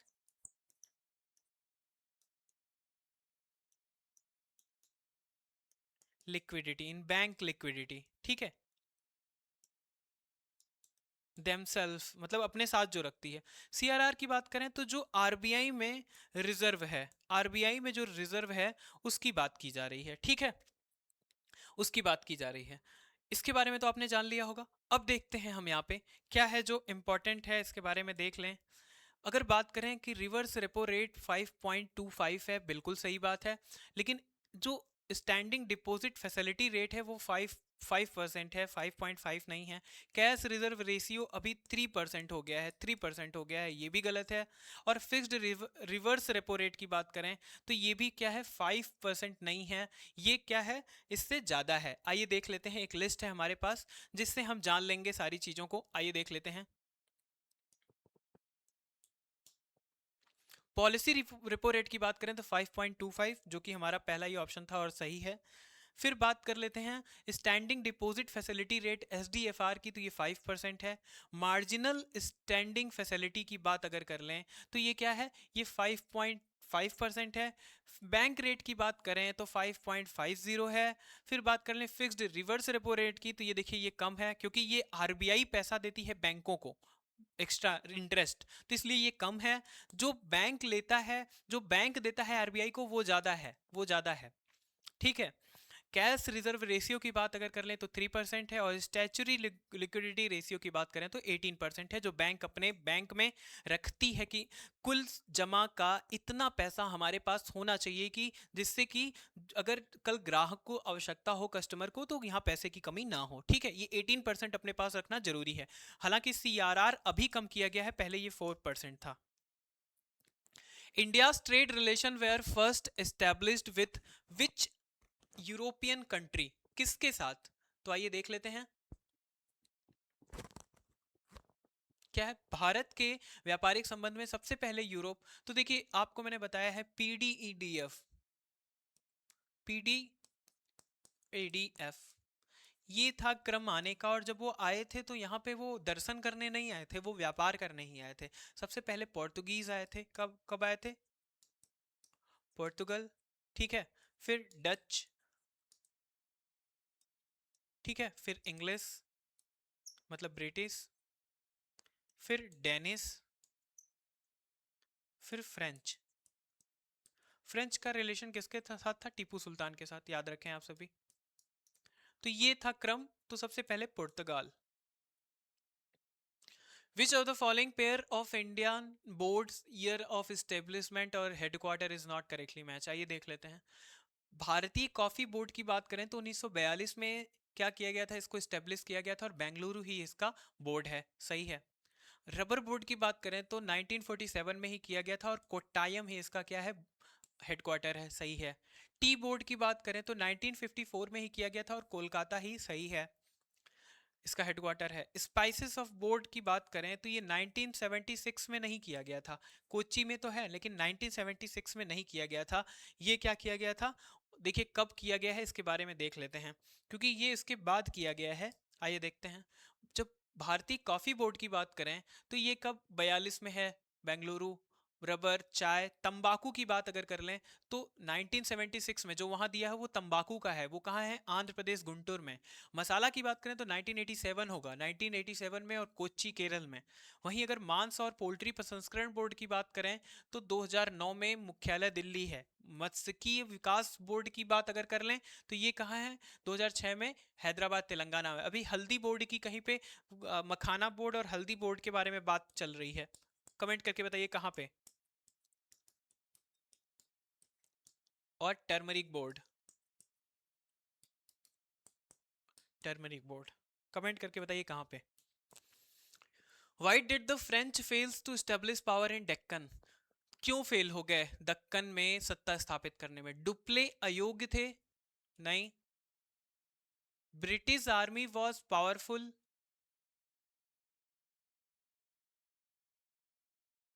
ब्रिटिश सेना शक्तिशाली थी, सही बात है। भारती ने विरोध किया था? नहीं। पांडिचेरी कमजोर था? नहीं। वांडीवास का जो वॉर ऑफ वांडीवास, निर्णायक युद्ध इसको कहा जाता है।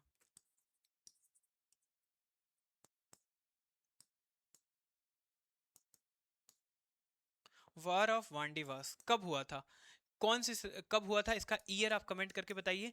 यही था जहां से क्या हुए थे, ये जो मतलब फ्रेंच थे ये फेल हो गए थे स्टेब्लिश करने में अपनी सत्ता। आइए देखते हैं।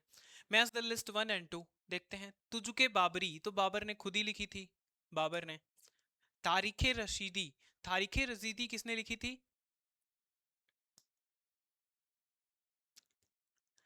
मिर्जा हैदर तुगलक, ठीक है। अकबरनामा किसने लिखा था? अबुल फजल ने। और हुमायूं नामा गुलबदन बेगम ने, गुलबदन बेगम ने। हुमायूं का मकबरा किसने बनाया था? बैगा बेगम ने। और हुमायूं नामा किसने लिखा था? गुलबदन बेगम ने। इंपॉर्टेंट है।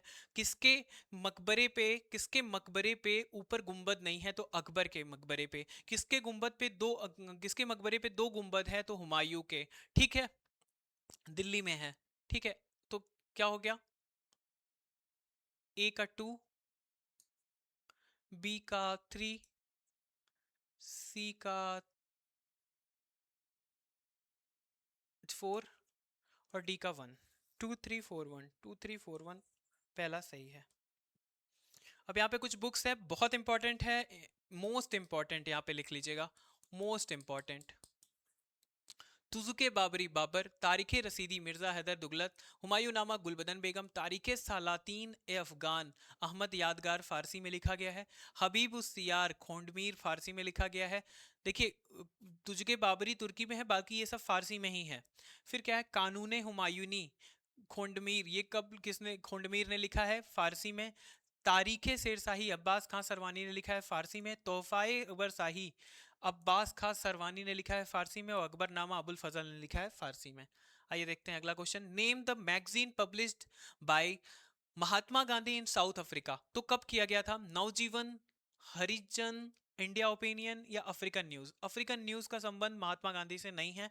इंडियन ओपिनियन 1903 से 04 के बीच में पब्लिश किया गया था। कहां पे? अफ्रीका में, अफ्रीका में। भारत कब आए थे गांधी जी? तो वो 1915 में आए थे, 1915 में आए थे, 10 जनवरी 1915 में। इसीलिए 9 जनवरी 1915, इसीलिए क्या करते हैं उस समय, क्या मनाते हैं उस समय? प्रवासी दिवस भी मनाते हैं, ठीक है। गांधी, महात्मा गांधी द्वारा दक्षिण अफ्रीका में तो कौन था? इंडियन ओपिनियन है। नवजीवन भी गांधी जी ने ही किया है और हरिजन भी गांधी जी ने किया है। यंग इंडिया भी किसने किया है? गांधी जी ने किया है, यंग इंडिया। यंग इंडिया के बारे में कुछ क्वेश्चन इंपॉर्टेंट हो जाता है क्योंकि ये 1920 में किया गया था, जब आंदोलन शुरू हुआ था। कौन सा कमेंट करके बताइए कौन सा आंदोलन 1920 में शुरू हुआ था। 1920 की कुछ और घटनाएं बताऊं तो तिलक जी की डेथ हो गई थी 1 अगस्त 1920 को। स्वराज फंड में कुल कितने पैसे इकट्ठे हुए थे, 1 करोड़ हुए थे। आगे चलते हैं। The chairman of the minority sub committee of the constituent assembly was. Chairman of minority sub committee of constituent assembly was क्या था? अल्पसंख्यक उप समिति के अध्यक्ष कौन थे? H.C. मुखर्जी। आइए एक लिस्ट देखते हैं, बहुत इंपॉर्टेंट है। यूनियन पावर कमेटी के जवाहरलाल नेहरू जी थे। यूनियन कॉन्स्टिट्यूएंट कमेटी के जवाहरलाल नेहरू थे। फिर स्टेट कमेटी के कौन थे? स्टेट कमेटी मतलब committee for negotiating with state, negotiating with state, Jawaharlal Nehru. Provincial constitution committee Sardar Patel. Advisory committee of fundamental right, minority and tribal and excluded area के कौन थे? Sardar Patel. Fundamental right sub committee के कौन थे? सब कमेटी है ये, कमेटी के सरदार पटेल थे, लेकिन कमेटी सब कमेटी के जेबी कृपलानी जी थे। माइनॉरिटी सब कमेटी के कौन थे? H.C. मुखर्जी थे। North east frontier tribal area and Assam included partially excluded area सब कमेटी के कौन थे? गोपीनाथ बारदोली थे। गोपीनाथ बारदोली थे। और उसके आगे की बात अगर करें तो यहाँ पे कौन है? जो हमारा north west frontier tribal area जो है सब कमेटी, ठीक है, इससे भी रिलेटेड कौन? एवी थक्कर थे। किससे रिलेटेड थे? Exclude and partially excluded area other than those in Assam sub committee से कौन रिलेटेड है? एवी थक्कर। फिर ड्राफ्टिंग कमेटी के आप सभी जानते हैं बी आर अम्बेडकर जी थे। रूल्स ऑफ प्रोसीजर कमेटी के कौन थे? राजेंद्र प्रसाद जी थे। और स्टीयरिंग कमेटी के कौन थे? राजेंद्र प्रसाद जी थे। ठीक है, आगे चलते हैं। अगला क्वेश्चन जो है इस पे 1 मिनट का समय चाहूंगा मैं। 1 मिनट का समय मुझे दीजिए, एक इंपॉर्टेंट कॉल आ रही है।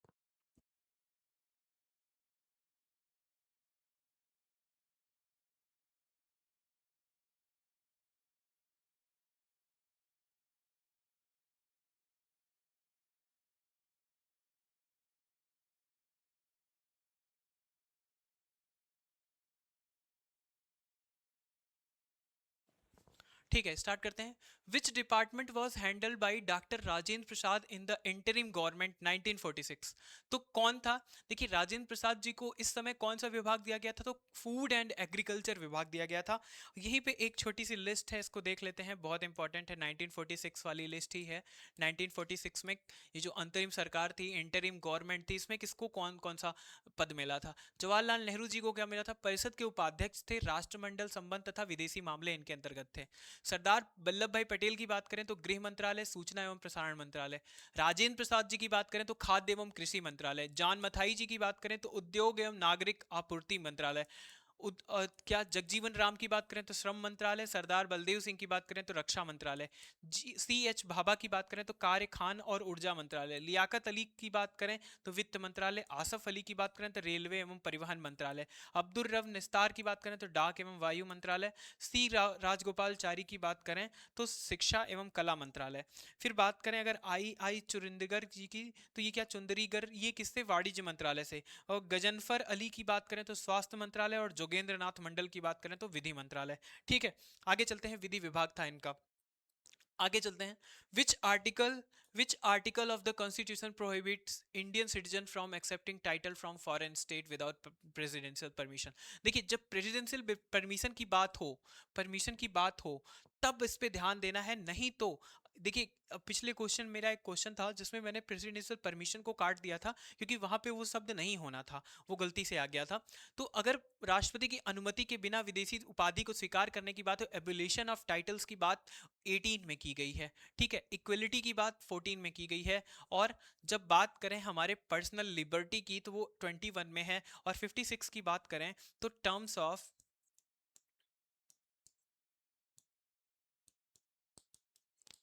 For president of India. ठीक है, president of India. Which of the following statement regarding fundamental right is incorrect? क्या है यहाँ पे? मौलिक अधिकार से संबंधित, ये निहित है, ये निहित अधिकार है, मौलिक अधिकारों से संबंधित। दे आर इम्प्लिसिट राइट, ये निहित अधिकार है। इन्फोर्सेबल बाई कोर्ट, न्यायालय द्वारा प्रवर्तनीय है। फिर क्या है? भाग 4 ए में वर्णित है। अब बताइए आप, क्या ए में वर्णित है? क्या ये इम्प्लिसिट राइट है, नहीं। न्यायालय द्वारा प्रवर्तनीय है, नहीं। मेंशन इन पार्ट 4, नहीं। ठीक है, ऑल आर द करेक्ट, ये 3 में है। ठीक है, अब ऑल आर करेक्ट। 4A में क्या है, मौलिक कर्तव्य है, इसको ध्यान में रखेंगे आप। तो ये सभी क्या है, इनकरेक्ट हैं, इसके बारे में आप जान लें। ठीक है, कि अगर मौलिक फंडामेंटल राइट की बात की जाए तो कौन से पार्ट में है, 3 में है। ठीक है, इसके साथ और क्या बात की जा सकती है, 3 के साथ साथ ये 12 टू 35 तक है। ठीक है, 35 तक है। उसके बाद अगर बात करें तो ये न्यायालय में प्रवर्तनीय नहीं है। कुछ ऐसी चीजें हैं जिनको रोका जा सकता है, वो भी 359, आर्टिकल 359 के द्वारा रोका जा सकता है आपातकाल की स्थितियों में। ठीक है, आपातकाल की स्थितियों में। और इसमें से भी बहुत ढेर सारे ऐसे टर्म्स हैं जो खाली भारतीय को मिले हैं, विदेशियों को नहीं प्राप्त हैं। ठीक है, which of the following subject does not come under state list. State list में कौन सा नहीं आता है, न्यूज़पेपर। न्यूज़पेपर, बाकी सब आते हैं। How many members are there in government undertaking committee. कितने होते हैं, 15 होते हैं लोकसभा के, 7 होते हैं राज्यसभा के। ठीक है, तो अगर बात करें अंडरटेकिंग कमेटी मतलब उपक्रम, सरकारी उपक्रम समिति में कुल कितने मेंबर होते हैं, तो 22 होते हैं। ठीक है, by which constitutional amendment can national emergency be proclaimed in the whole or any part of India.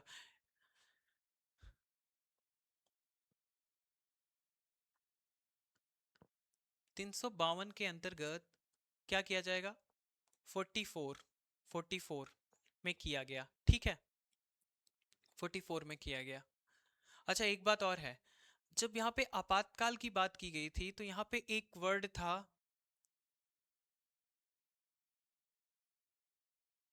वो था इंटरनल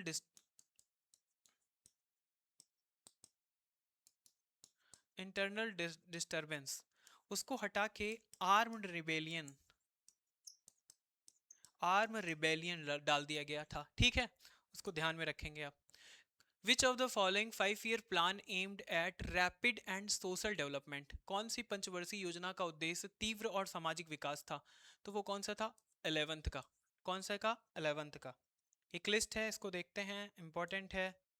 पंचवर्षीय योजना, फर्स्ट की बात करें तो एग्रीकल्चर से रिलेटेड, सेकंड की बात करें तो क्या था, सेकंड किससे रिलेटेड था, जो हैवी हैवी और बेसिक जो इंडस्ट्री थी उससे था। थर्ड की बात करें तो ये आत्मनिर्भर होने के लिए था। ठीक है, सेल्फ इंडिपेंडेंट के लिए था। और सेल्फ इंडिपेंडेंट क्या था, इकोनॉमिक के लिए था।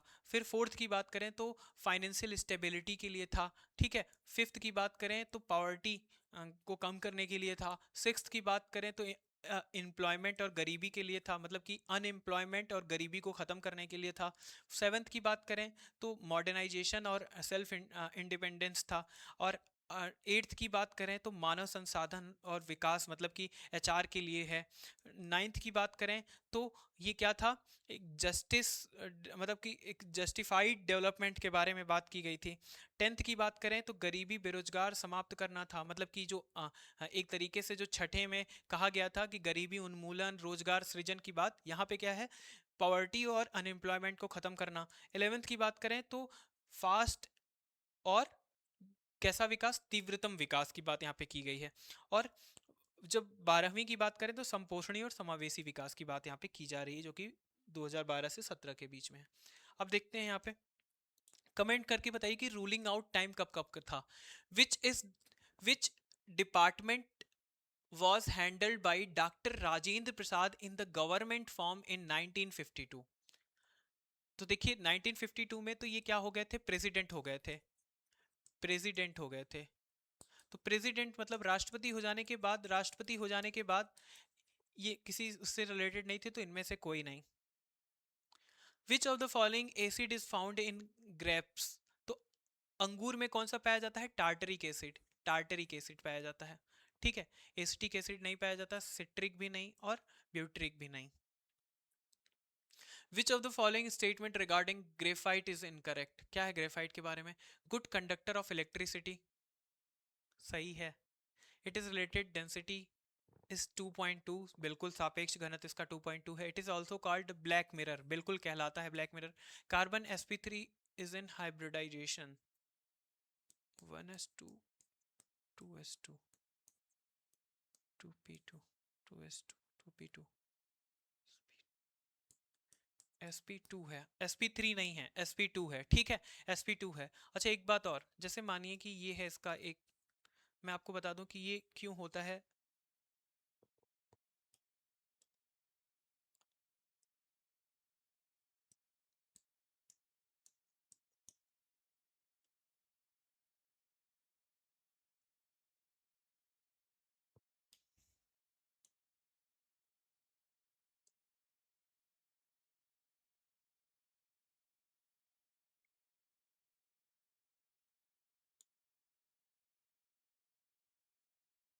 मैं आपको ये जो बता रहा हूँ ये बहुत इंपॉर्टेंट है।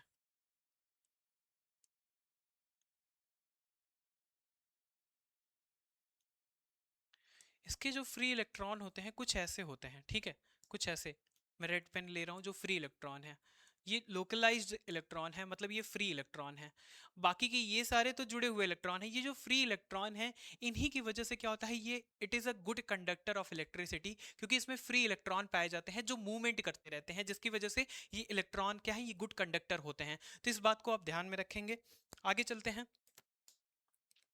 The first member of the alkene, alkene series is, alkene का एथीन होगा, क्या होगा, एथीन।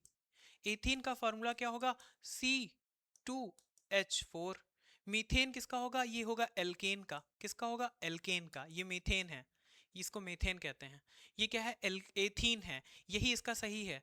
और C2H2 की बात करें तो ये एल्काइन है, क्या है, एल्काइन, एथाइन है वो। ये प्रोडक्ट, पहला प्रोडक्ट है एल्काइन का, और इसका नाम क्या है, एथाइन, एथाइन, ठीक है। ये क्या है, ये है एथीन, और ये क्या है, ये है मीथेन, मेथेन, ये एल्केन का है, ठीक है। तो ये सारे हैं, इसमें से बी वाला विकल्प हमारा सही हो जाएगा। विच of the following carbon compound contains only carbon and hydrogen. जब कार्बन और हाइड्रोजन की बात हो तो वो कौन से हैं, वो है हाइड्रोकार्बन, क्योंकि अल्कोहल में बात करें तो यहाँ पे OH आ जाता है, OH आ जाता है, ठीक है। कीटोन की बात करें तो इसमें क्या, इसमें भी कार्बन बॉन्डिंग आ जाती है, ठीक है। और हेलोजन की बात करें तो हेलोजन में तो आप सभी जानते हैं वो कौन सा, फ्लोरीन, क्लोरीन, ब्रोमीन, आयोडीन, एस्टाडीन, ये सब आ जाएंगे, तो ये भी नहीं होगा हमारा, केवल क्या होगा, C, hydrogen, hydrocarbon. Which of the following statement are true regarding infrared radiation. जब बात करें अवरक्त विकिरण की, अवरक्त विकिरण की, तो आपने देखा होगा आपके फोन से इंफ्रारेड कनेक्शन बनता है, इंफ्रारेड कनेक्शन बनता है। इट वॉज डिस्कवर्ड बाई हर्सेल, बिल्कुल हर्सेल द्वारा ही 1800 में इसकी खोज की गई थी। इट्स एन इलेक्ट्रोमैग्नेटिक वेव्स, बिल्कुल सही है। ये क्या है, इसका उपयोग कोहरे में फोटोग्राफी के लिए होता है, बिल्कुल सही है। All of the statements are correct, तो ये सारे स्टेटमेंट्स यहाँ पे करेक्ट हैं। What is the effect on boiling point of a liquid when an impurity is added? पहले तो boiling point, मान लीजिए कि कोई liquid A है, इसका boiling point क्या है, 89, 89 सॉरी 98, और कोई impurity आई है जिसका boiling point 5 है, तो ये जो, या फिर 15 है, या 51 ले लीजिए, थोड़ा ज़्यादा रहेगा तो सही है, 51 ले लीजिए। तो अभी जब इसको हम उबालेंगे, तो जब इसका बॉइलिंग पॉइंट हम देखेंगे तो दोनों को ऐड करके आएगा, क्या आएगा, दोनों को ऐड करके आएगा, तो 149 हो जाएगा। तो इस बात को आप ध्यान में रखेंगे कि वो क्या होता है, इंक्रीज होता है। Used an electrolyte in a dry cell, dilute sulphuric acid, ये तो लिक्विड वाले में होता है, किसमें, लिक्विड सेल जब होता है, मतलब कि एक तरीके से ड्राई सेल ना हो, लिक्विड सेल हो, लिक्विड सेल हो, तब में यूज होता है। कंसिडरेट KOH इससे रिलेटेड नहीं है। नौसादर की बात करें मतलब NH4Cl, NH4Cl की बात यहाँ पे हो रही है। सल्फ्यूरिक अम्ल मतलब HCl की बात हो रही है। पतला सल्फ्यूरिक अम्ल नहीं, H2SO4 की बात हो रही, सल्फ्यूरिक अम्ल, हाइड्रोक्लोरिक नहीं, S2 H2SO4, क्या लिख रहा हूँ मैं, H2SO4 दोनों हैं, एक पतला एक गाढ़ा। तो ये जब नौसादर की बात हो NH4Cl की, इसी को नौसादर कहते हैं, NH4 सोल, ठीक है, अमोनियम क्लोराइड। इसी का यूज करते हैं हम कब, जब हम ड्राई इलेक्ट्रोलाइट का उपयोग करते हैं, ठीक है। ये थोड़ा पेस्ट जैसा होता है और इसका उपयोग कर लेते हैं हम। Who among the following laid the foundation for payment of salary in cash to the army? ये अलाउद्दीन खिलजी ने किया था, किसने किया था, अलाउद्दीन खिलजी ने।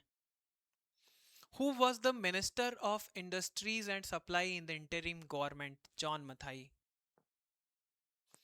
By which act were the legislative administrative function of the governor general council separated? जब गवर्नर जनरल के काउंसिल को सेपरेट करने की बात आती है तो 1919 के साथ मत चले जाइएगा. गवर्नर जनरल परिषद के विधायी और प्रशासनिक कार्य अलग किए जा रहे हैं. मतलब एडमिनिस्ट्रेटिव फंक्शन और लेजिस्लेटिव फंक्शन अलग किए जा रहे हैं. ये हुआ था कब? 1953 में. 53 में. 58 में क्या हुआ था? अब कंपनी के राज्य को खत्म करके ब्रिटिश क्राउन के राज्य को शुरू कर दिया गया था. इंडियन काउंसिल एक्ट 1982 में क्या हुआ था? इसमें क्या हुआ था? इसमें काउंसिल जो विधानसभा थी, काउंसिल की नंबर को बढ़ा दिया गया था. काउंसिल के नंबर को बढ़ा दिया गया था. और गवर्नमेंट में ये डायरेक्टरी वाली है बात. ठीक है, तो यहाँ पे कौन सा हो जाएगा? ए वाला विकल्प सही हो जाएगा. विच of the following is not correctly match? कौन सा करेक्टली मैच नहीं है? पंचायत पार्ट 9 सही है. यूनियन टेरिटरी पार्ट 8 सही है. सर्विस अंडर यूनियन स्टेट्स, ये किसमें है? सर्विस अंडर यूनियन स्टेट, ये पार्ट 14 में है. ठीक है, पार्ट 14 में है. इमरजेंसी पार्ट 18 में है. और पार्ट 13 में क्या है? Commerce and trade. Commerce and trade.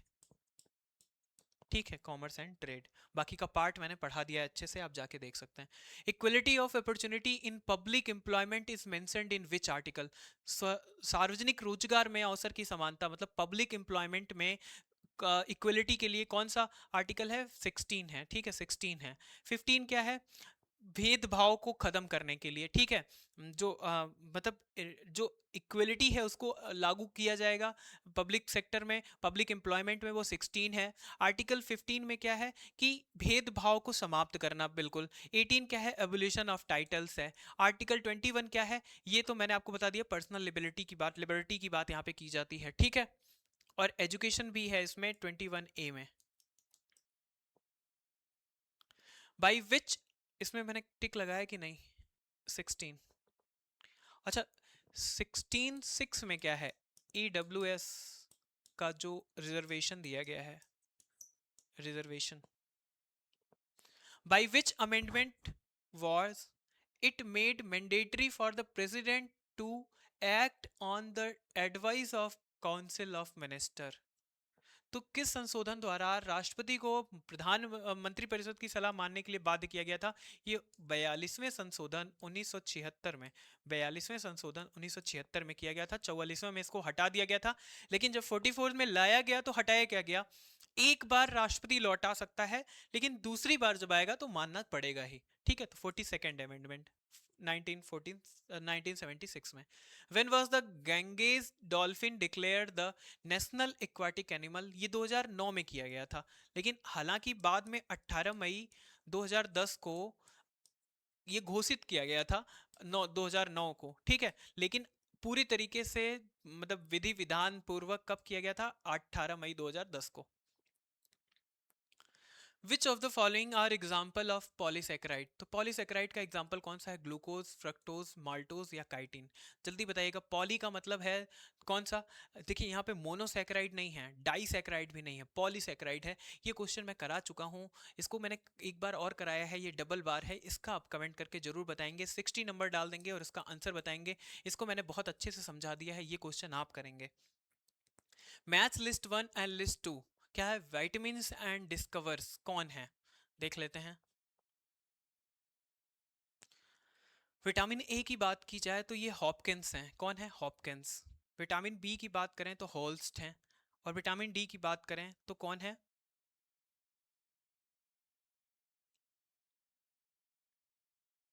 एक मिनट, होल्स तो इससे रिलेटेड है ही नहीं. फ्रंक है, बी से रिलेटेड फंक है. ठीक है, सी से रिलेटेड हॉपकिंस हैं. हॉपकिंस सी से रिलेटेड हैं. इनके हम मैंने कैसे याद किया है? बाद में जो किन्स आता है ना, मैंने उससे याद किया है सी. ठीक है, और डी की बात करें तो होल्स्ट, हड्डी से रिलेटेड होल्स्ट, मैंने ऐसे याद किया था. हड्डी एच से होल्स्ट और हड्डी तो एच. ठीक है, और जब ए की बात करें तो मैकुलम, मैंने ऐसे याद किया था कि मैकुलम को दिखाई नहीं देता, मैकुलम को दिखाई नहीं देता. तो इससे मुझे याद हो गया था, 4, 1, 2 and 3. A will be correct here. Which environmentalist is known as the water man of India? किसको जानते हैं? राजेंद्र सिंह को। राजेंद्र सिंह को जानते हैं। इनको 1985 में इन्होंने राजस्थान में पानी को लेके एक बहुत ही अच्छा इनिशिएटिव स्टार्ट किया था, 3000 जोड़ों को लेके। तो आप एक बार जाके इसको चेक भी करेंगे। और इनको 2015 में रेमन मैग्सेसे पुरस्कार से भी सम्मानित किया गया था। ठीक है। In which phylum is the largest number of animal found? तो किसमें सबसे ज्यादा होते हैं? तो देखिए आर्थ्रोपोडा में होते हैं सबसे ज्यादा। छोटे कौन कौन से होते हैं ये देख लेते हैं। मतलब खाली एक ऐसे ही क्या है, देखिए जैसे स्पाइडर्स हैं, ठीक है, स्कॉर्पियंस हैं, ये सब आर्थ्रोपोडास में ही आते हैं। ठीक है। आप वो देखते होंगे दुनिया भर के कीड़े छोटे मोटे जो होते हैं वो सब किस में आ जाते हैं? वो आर्थ्रोपोडास में ही आ जाते हैं। और इनकी संख्या सबसे ज्यादा है आर्थ्रोपोडास की। बस इतना याद रखें। Which catalystic is used in the preparation of an ether from an alcohol? तो अगर हम कैटलिस्टिक की मतलब उत्प्रेरक की बात करें तो वो एलुमिनिया है, सॉरी एलुमिना है, एलुमिना, Al2O3। Al2O3 क्या होता है? जो यहाँ पे लुइस, यहाँ पे जो लुइस लुइस एसिड और लुइस बेस होता है, इन दोनों को क्या करता है? एक्टिवेट कर देता है। इसीलिए एल्यूमिना का यूज करते हैं अल्कोहल से ईथर बनाने में। Which of the following is not correctly match? कौन सा करेक्टली मैच नहीं है? Olive branch symbol of culture, pigeon symbol of peace है, तो ये नहीं होगा। इन्वर्टेबल फ्लैग्स, डिस्ट्रेस और ऑल द करेक्ट, नहीं ये भी नहीं। ऑलिव ब्रांच जो है ये यूएन का सिंबल है और इसको पीस का सिंबल मानते हैं, तो यही गलत है हमारा। ठीक है। यूएन पे जो सिंबल बना हुआ है वो ऑलिव ब्रांच के ही है। ठीक है। Which statement regarding the finance commission is true? It is constitutional body, बिल्कुल है। किसमें है? आर्टिकल 280 में दिया गया है। अपॉइंटमेंट बाय पार्लियामेंट, पार्लियामेंट नहीं, प्रेसिडेंट है। कौन है? प्रेसिडेंट है, प्रेसिडेंट है, ये गलत है। हैज फाइव मेंबर्स, बिल्कुल सही है। और ऑल ऑफ द एबीज, ये नहीं है। तो बात अगर की जाए तो यहाँ पे यहीं पे ऑप्शनल गलत लिख दीजिए, नॉन ऑफ द अबव। ठीक है। तो यहाँ बात की जाए अभी कौन है, अभी कौन है? ठीक है। मैं दो ऑप्शन दे रहा हूँ आपको, अरविंद पनगढ़िया और अमिताभ कांत। कौन है वित्त, अभी जो वित्त आयोग का गठन किया गया है उसके अध्यक्ष कौन है? जल्दी कमेंट करके बताइए आप, मैंने बताया हुआ है। विच committee examines the audit report of CAG? ये लोक लेखा समिति मतलब पब्लिक अकाउंट कमेटी करती है। पब्लिक अकाउंट कमेटी करती है, किसके अंतर्गत आती है? ये केवल लोकसभा के अंतर्गत आती है। ठीक है। तो यही करती है जांच, ऑडिट करती है। Which ruler made Kilokari his capital? तो किसने किया था? ये जलालुद्दीन खिलजी ने किया था, जलालुद्दीन खिलजी ने किया था। अलाउद्दीन खिलजी की बात करें तो ये इन्होंने नहीं किया था। मुबारक खिलजी और महमूद, इन्होंने तो दौलताबाद किया था, दौलताबाद किया था। और जलालुद्दीन खिलजी ने नहीं किया था, दिल्ली में दूसरा जगह बनाया था। तो ये क्या है? मोहम्मद बिन तुगलक दौलताबाद। यहाँ पे कौन से हैं? ये हैं जलालुद्दीन, जलालुद्दीन खिलजी। ठीक है। आइए आगे आते हैं, देखते हैं। Who was the founder of Syed dynasty? Syed dynasty की बात करें तो खिज्र खां, खिज्र खां। एक लिस्ट देखेंगे जो बहुत इंपॉर्टेंट है, इससे एक क्वेश्चन आपको जरूर 110% मिलेगा। देख लीजिए। 1206 से 1290 की बात कर रहे हैं, प्रारंभिक सल्तनत काल की। कुतुबुद्दीन ऐबक 1206 से 1210, आराम शाह 1210 से 1211, इल्तुतमिश 11 टू 36, रुक्म उद्दीन फिरोज 36, फिर रजिया सुल्तान 36 टू 40, मुजीब उद्दीन बहराम 40 टू 42, 40 से 42 तक, अलाउद्दीन मसूद 42 से 46, नसीर उद्दीन महमूद 46 से 66, और घिया उद्दीन बलबन, ये बलबन आ गए, गयासुद्दीन बलबन है। गियासुद्दीन बलबन कब से हैं? 1600, सॉरी 1266 से 1286, मतलब 66 टू 86। और मुइज उद्दीन कुआबा कुआकाबाद, मतलब कैकाबाद की बात, मुइजुद्दीन कैकाबाद की बात हो रही है। 1286 टू 1219, थोड़ा दूर से देखता हूँ, इधर से पास से दिखाई नहीं देता। जलालुद्दीन खिलजी, अब खिलजी वंश की बात हो रही है। खिलजी वंश जलालुद्दीन 90 टू 96, अलाउद्दीन खिलजी है 96 टू 13, सॉरी 13, 1316। साहिबाबाद उद्दीन कमर है जो कि कौन, अगर इनकी सिहाबुद्दीन की बात करें उमर, कमर नहीं है, उमर 1316 तक हैं। और अगर कुतुबुद्दीन मुबारक शाह की बात करें तो 1316 से 1320 तक। और अगर तुगलक डायनेस्टी की बात करें तो सबसे हैं गियासुद्दीन तुगलक जो कि 1320 से 1325। फिर क्या है, महमूद बिन तुगलक, मोहम्मद बिन तुगलक की बात करें तो 1325 से 51। फिरोज शाह तुगलक, देखिए फिरोज, ये जो मोहम्मद बिन तुगलक हैं ये कितने रहे, 26 वर्ष, कितने रहे, 26 वर्ष, याद रखेंगे 26 ईयर। फिर कौन है, फिरोज शाह तुगलक जो कि 51 से 80 88 तक रहे, मतलब 37 ईयर, कितने रहे ये टोटल कितने रहे, 37 ईयर। फिर बात करें गियासुद्दीन तुगलक की, तो गियासुद्दीन तुगलक 88 से 89 तक। अबू बकर शाह की बात करें तो 1389 से 39 तक, ठीक है। फिर बात करते हैं नसीर उद्दीन मोहम्मद की, तो मोहम्मद शाह तो 90 से 94। अलाउद्दीन सिकंदर शाह की तो ये 1394 तक। फिर अगर नसीर उद्दीन मोहम्मद शाह तुगलक की बात करें तो 94 से 1412 तक। फिर अगर खिज्र खां की बात करें जो कि सैयद वंश के क्या है, इस्टेब्लिशमेंट भी इन्होंने ही किया है, संस्थापक हैं, ये 1414 से 21। मुबारक शाह की बात करें तो 21 से 34। मोहम्मद शाह की बात करें 34 से 45। आलम शाह की बात करें तो 45 से 51। बहलोल लोदी की बात करें तो 51 से 89 जो कि 38 ईयर हो गया। और सिकंदर लोदी की बात करें तो कितना हो गया, 89 टू 17, ठीक है। तो ये भी लगभग कितने हो गए,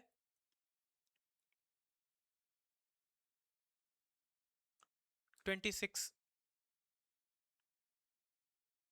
28 ईयर, ठीक है, 28 ईयर। फिर क्या है, इब्राहिम लोदी की बात करें तो 17 टू 26, ठीक है। इब्राहिम लोदी, इनका ही बाबर से युद्ध हुआ था और ये अपनी गद्दी से हट गए थे। अब अगर देखा जाए सबसे ज्यादा कौन है, बहलोल लोदी। बहलोल लोदी, मैं यहाँ पे लिख रहा हूँ, ये क्रम पूछा जा सकता है। इसके बाद तो नहीं है, नहीं है, आइए देखते हैं। बहलोल लोदी कितने हैं, ये है 38 ईयर सबसे पहले। फिर बात करें इसके बाद कौन है, 37, फिरोज शाह तुगलक। शाह तुगलक, फिरोज शाह तुगलक, ठीक है, कितने ईयर हैं, 37 ईयर पहले, दूसरे, तीसरा कौन है, तीसरा कौन था, 38 ईयर, सॉरी, यहाँ पे 89 है तो 17, 17 के बाद 27 एक 28, हाँ तो 28 ईयर हो गया, किसका हो गया, सिकंदर लोदी।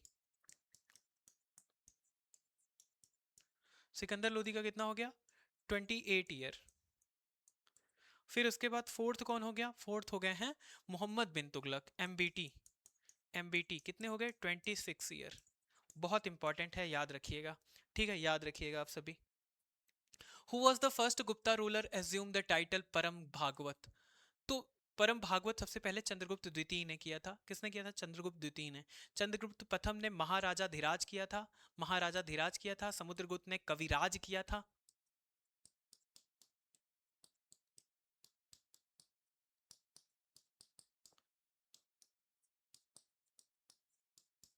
कविराज किया था। और इन्होंने परम भागवत किया था, परम भागवत किया था, ठीक है। इतनी चीजें सही हैं, क्लियर हैं, आगे चलते हैं। पूछा जाए कि किसने वीणा बजाते हुए, किसकी फोटो बनी हुई है सिक्के पे, तो ये कमेंट करके बताइए किसकी है। विष्णु पुराण किस संबंध से संबंधित है, तो किस वंश से, तो मौर्य वंश से, मौर्य वंश से। गुप्ता से संबंधित कौन सा है, वायु पुराण। सातवाहन से कौन सा संबंधित है, मत्स्य पुराण, मत्स्य पुराण। और अगर सुंग वंश की बात करें तो इन्होंने भी किससे रिलेटेड, विष्णु पुराण पे बहुत ही, क्या विष्णु पुराण से ये भी संबंधित रहे हैं, लेकिन मौर्य वंश का ज्यादा प्रभाव रहा है। Who was the Governor General of India during Second Anglo-Mysore War? Second Anglo-Mysore War में कौन था, lord Hasting, lord Hasting, sorry Warren Hastings थे, वॉरेन हेस्टिंग्स, ठीक है। Which of the following is not correctly match? कौन सा correctly match नहीं है, नेवल म्यूटिनी 1946, बारदोली सत्याग्रह 1928 और पूना पैक्ट 1931। बारदोली तो सही है, म्यूटिनी भी सही है, पूना पैक्ट 18th ऑफ सितंबर 1932 है, तो ये गलत है, यही वाला हमारा सही हो जाएगा। ठीक है, अब हम जा रहे हैं करंट अफेयर स्टार्ट करने। ठीक है, करंट अफेयर स्टार्ट करने, तब तक मैं पानी पी लेता हूँ, बस 1 मिनट का समय दीजिएगा मुझे।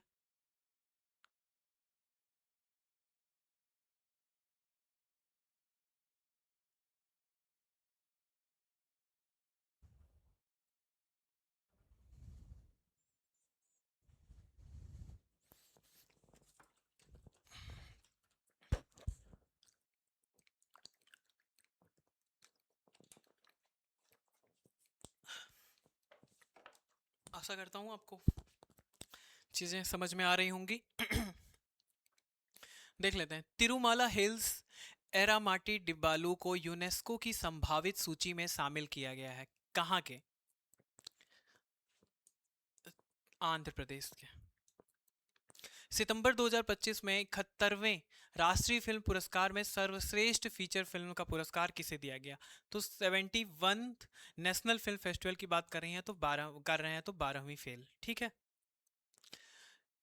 सितंबर 2025 में संयुक्त राष्ट्र महासभा का 80th जो सेशन था, किसकी अध्यक्षता में शुरू किया गया? किसके? तो एनालिना बैरबाक की अध्यक्षता में। सितंबर 2025 में भारत और किस देश ने कृषि प्रौद्योगिकी में नवाचार के लिए मैत्री क्रॉस इंक्यूबेशन पहल शुरू की? इन सितंबर 2025 इंडिया लॉन्च द मैत्री 2, क्या? मैत्री 2.0 cross incubation initiative in agriculture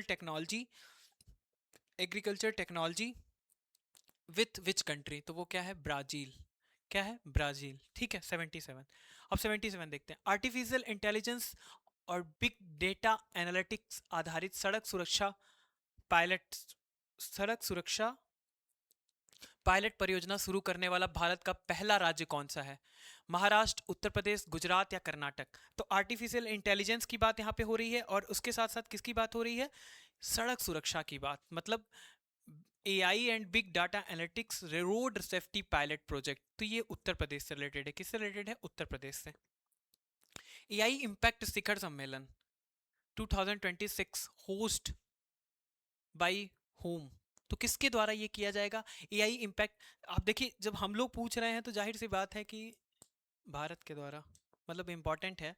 जो भारत के द्वारा होगा वो बहुत इंपॉर्टेंट है। जुलाई 2025 में किस देश ने 127 वर्षों बाद भारत को पिपरहवा से प्राप्त भगवान बुद्ध के अवशेष वापस किए? किसने वापस किया? ये हांगकांग ने किया था। हांगकांग। भारत का पहला make in India 1 megawatt green hydrogen plant कहाँ शुरू किया गया? Kandla port. Where was the India first make in India green hydrogen plant inaugurated? Kandla port. Which state UT won the doctor BC Roy trophy tier 1 in 2025 and 26? तो मणिपुर ने। किसने जीता? मणिपुर ने। Who assume charge as the controller general of defence account in August? तो कब किसने किया था ये? राजकुमार अरोड़ा ने। राजकुमार अरोड़ा ने। अगस्त 2025 में ट्रक चालकों की सुरक्षा के लिए सुरक्षा और सुविधा बढ़ाने के लिए केंद्र सरकार ने कौन सी पहल? अपना घर। कौन सा? अपना घर। ठीक है, अपना घर।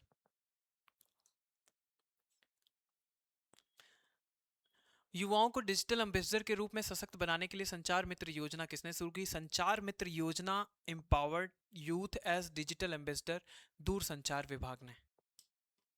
अगस्त 2025 में विक्रम साराभाई अंतरिक्ष केंद्र के नए निदेशक के रूप में किसे चुना गया है? तो डॉक्टर ए राजराजन को। किसे चुना गया है? डॉक्टर ए राजराजन को। कंबोडिया ने जैव विविधता संरक्षण के लिए भारत के किस हरितिमा आर्मी संरक्षण मॉडल को अपनाया? तो किसको अपनाया? ये एक्चुअली ये हरगिला है, ये हरितिमा नहीं है, हरगिला। ठीक है, को अपनाया, तो ये है आसाम। किसने है? कौन है? आसाम। ठीक है,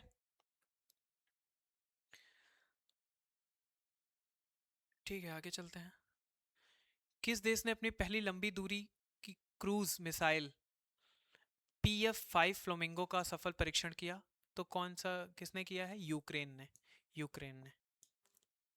सितंबर 2025 में 99.3% साक्षरता दर के साथ चौथा पूर्ण साक्षर राज्य कौन सा है? हिमाचल प्रदेश। डिब्रूगढ़ वन्यजीव अभ्यारण्य को एनटीसीए द्वारा भारत का नवीनतम बाघ अभ्यारण्य बनाने की मंजूरी किस राज्य को मिली? ओडिशा। सितंबर 2025 में भारतीय नौसेना के 11वें एसीटीएम बैच द्वारा एलएसएएम यार्ड का जलावतरण कहां पे हुआ है? ये हुआ है ठाणे में। ठाणे में। केंद्रीय संचार मंत्री ज्योतिरादित्य एम सिंधिया ने यूपीआई यूपीयू एकीकरण परियोजना का उद्घाटन कहां किया? कहां पे किया है ये? तो ये किया है दुबई में।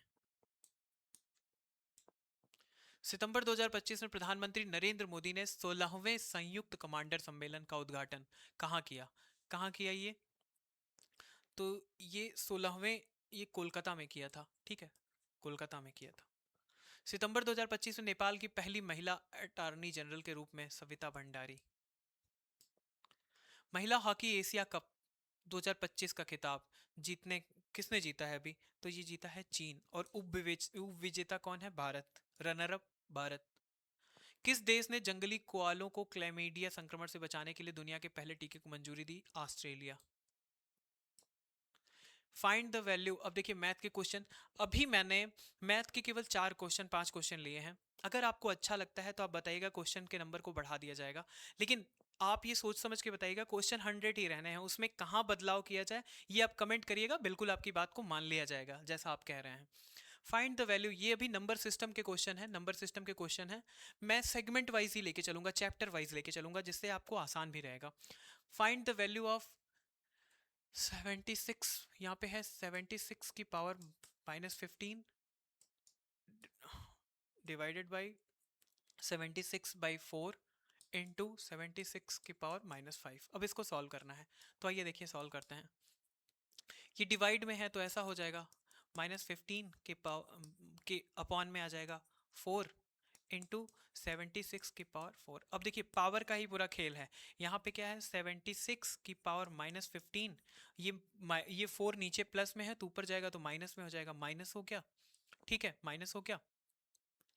प्लस, और ये कितना माइनस है? 5 है। तो यहाँ पे क्या हो जाएगा? 76 की पावर 19 24 -24। हमारा करेक्ट आंसर हो जाएगा 76 की पावर -24।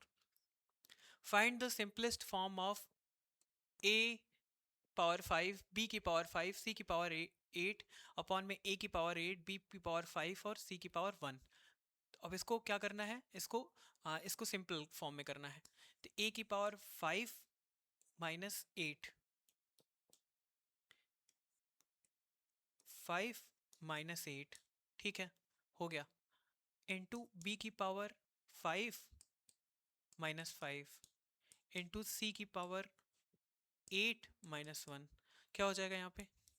a की पावर -3, ये a है, b की पावर 0 और c की power 7। Correct answer. 99 number question देखते हैं। 5627 की पावर 153 इंटू 671 की पावर 231 में इकाई अंक ज्ञात करना है। तो जैसा कि आप सभी को पता है 153 को पहले हम 4 से डिवाइड करेंगे, क्योंकि चौथी 4 के बाद वो बार बार रिपीट होने लग जाता है, इसीलिए 4 से डिवाइड कर रहे हैं। तो कितना आ जाएगा?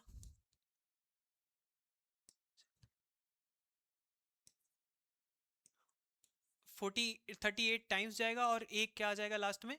रिमाइंडर आ जाएगा। ठीक है, ठीक है।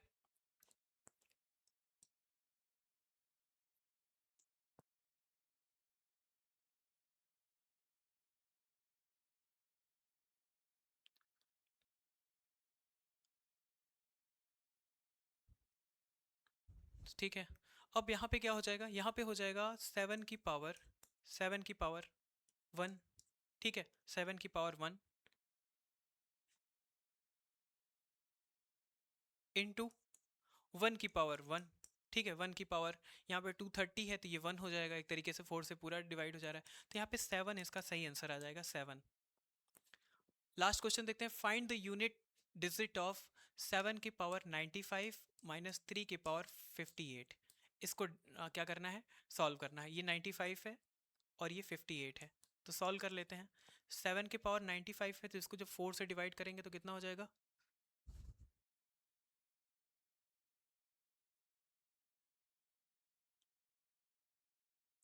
7 की पावर 3 माइनस, जब इसको सॉल्व करेंगे तो क्या हो जाएगा, 4 4 4 एकम 4, 1 और 8, 4 चौक 16, 2 हो जाएगा, ठीक है। तो यहाँ पे कितना हो जाएगा, 7 की पावर 3 का मतलब 3 यूनिट इज इट 3, और इसका मतलब 9, तो 3 में से 9 तो जाएगा नहीं, तो यहाँ पे क्या करेंगे, एक जो बोरो कर लेंगे तो ये हो जाएगा 13 - 9, तो कितना हो जाएगा, 4 4, और यहाँ पे 4 हमारा सही हो जाएगा। तो अभी मैंने केवल 4-5 क्वेश्चन ऐसे लिए हैं, ये एक प्रायोगिक स्तर पे लिया है। अगर आपको अच्छा लगता है तो आप बिल्कुल बताइएगा, इसी तरीके से किया जाएगा। और आप लोगों से मतलब एक तरीके से रिक्वेस्ट है कि आप ज़्यादा से ज़्यादा लोगों को जोड़िए। देखिए, हमारी मेहनत आपके लिए तभी अच्छी होगी और हम और मेहनत करने के लिए तैयार होंगे जब आप ज़्यादा से ज़्यादा लोगों तक ये शेयर करेंगे वीडियो, और लोग जुड़ते जाएंगे। तो आप ऐसा करिए कि अपने सारे दोस्तों को इसके साथ जोड़िए, जिससे हमारा मोटिवेशन लेवल अच्छा होता रहे। और मेरी तरफ से अगर कोई भी दिक्कत होती है, कोई भी जानकारी में कोई इधर उधर कुछ भी होता है, तो आप पूरा बताइए, उसको सुधार किया जाएगा। उसमें जो भी बदलाव है वो बिल्कुल किए जाएंगे, क्योंकि अभी बहुत सेट हमको सॉल्व करना है। तो आज के लिए इतना ही, मिलते हैं अगले लेक्चर में। आप सभी का बहुत बहुत धन्यवाद।